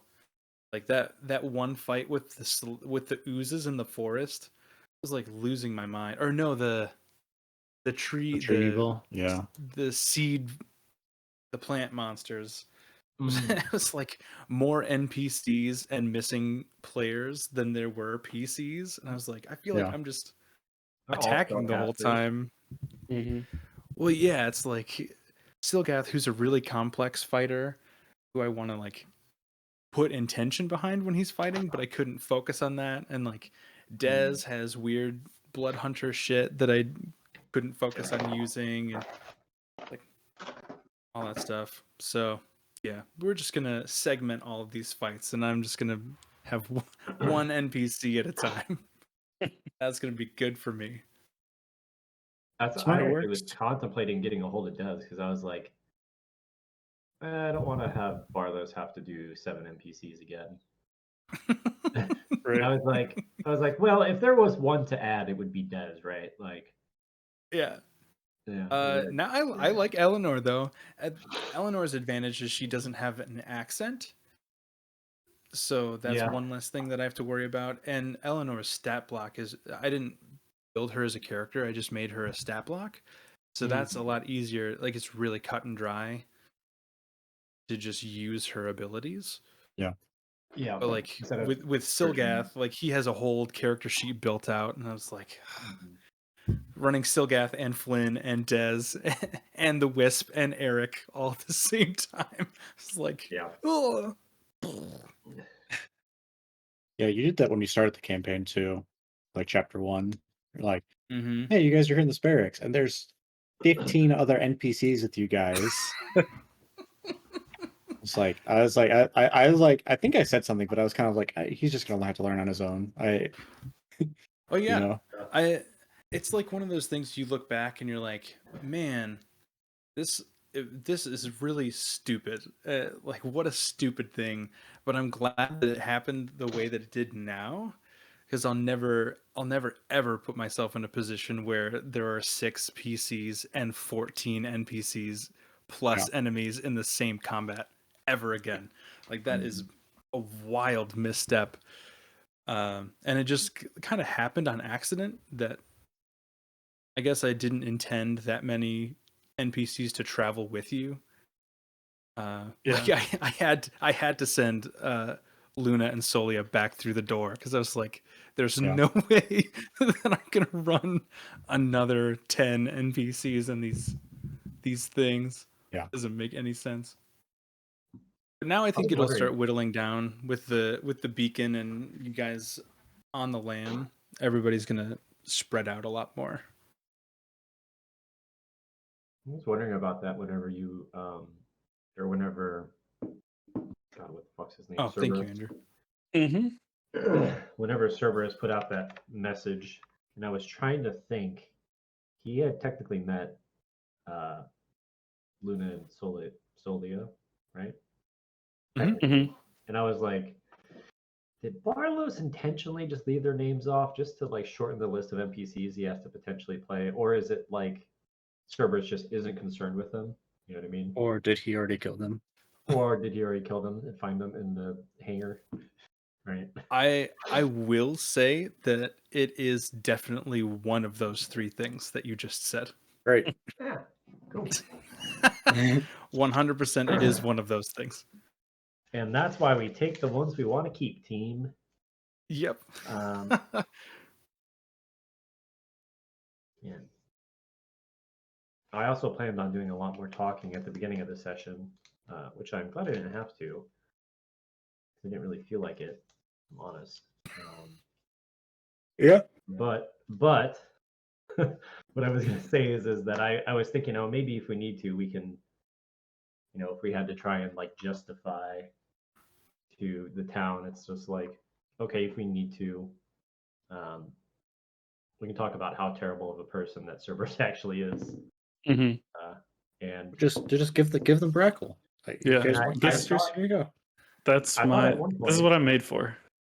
I thought at one point, I was like, oh man, if we need to, I have Circle of Truth. And then I was like, above game, I knew that Beth had a way of telling lies. Then I was like, fuck, that's all based on blood pressure, isn't it? And I was like, I was thinking, okay, I can do a Circle of Truth, everybody fails, and then I'm going to have Beth be the lie detector against Teth, who's the lie detector. And then I was like, I don't know if that'll work because he doesn't have blood. The only person you can't lie or can lie. I would assume that she knows, but she just hasn't come into direct enough contact with Teth to put it to use yet. Yeah. But that'll be an interesting dynamic.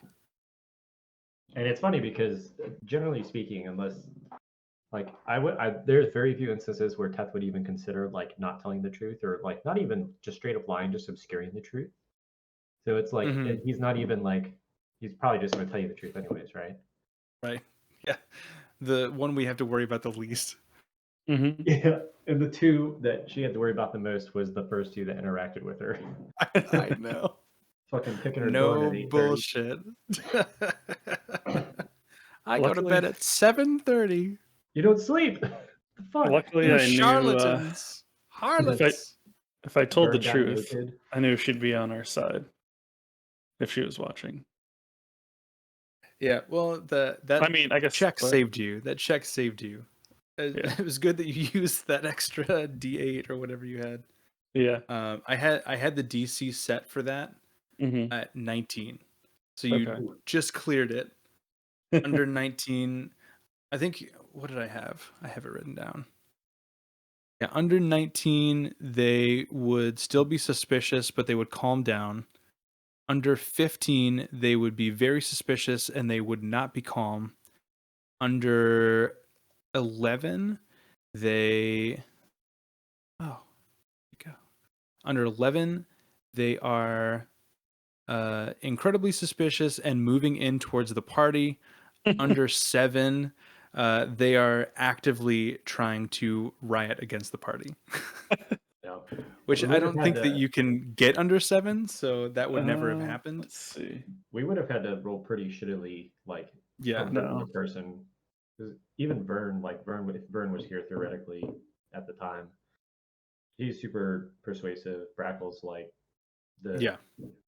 the persuasion king. Well, That's he also had me the do performance, which Oh, his performance. I missed Yeah. that part.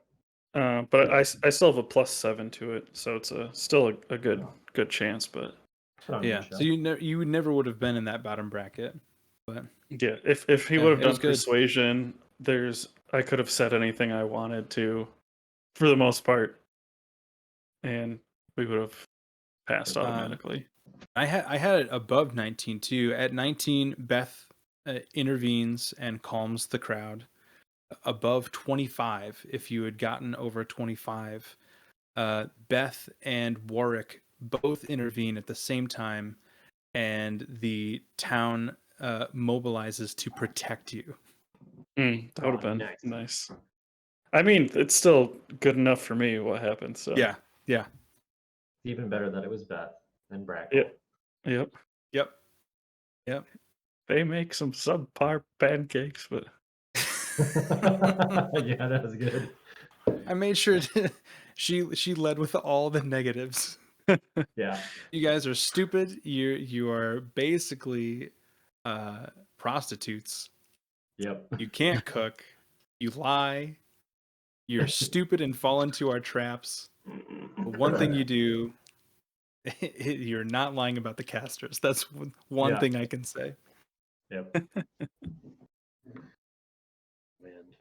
Awesome, guys. Well, I'm gonna head out and go to bed probably Yeah. alrighty. because I'm elderly at this point. Did Good you game, want to yeah. talk for a minute, Barlos? Or you Yes. gotta go. Yes, Okay. I do. We can go yes. quick. Well, I gotta go pee, so good night. Okay, bye. All right. Awesome. Bye. Good night, guys.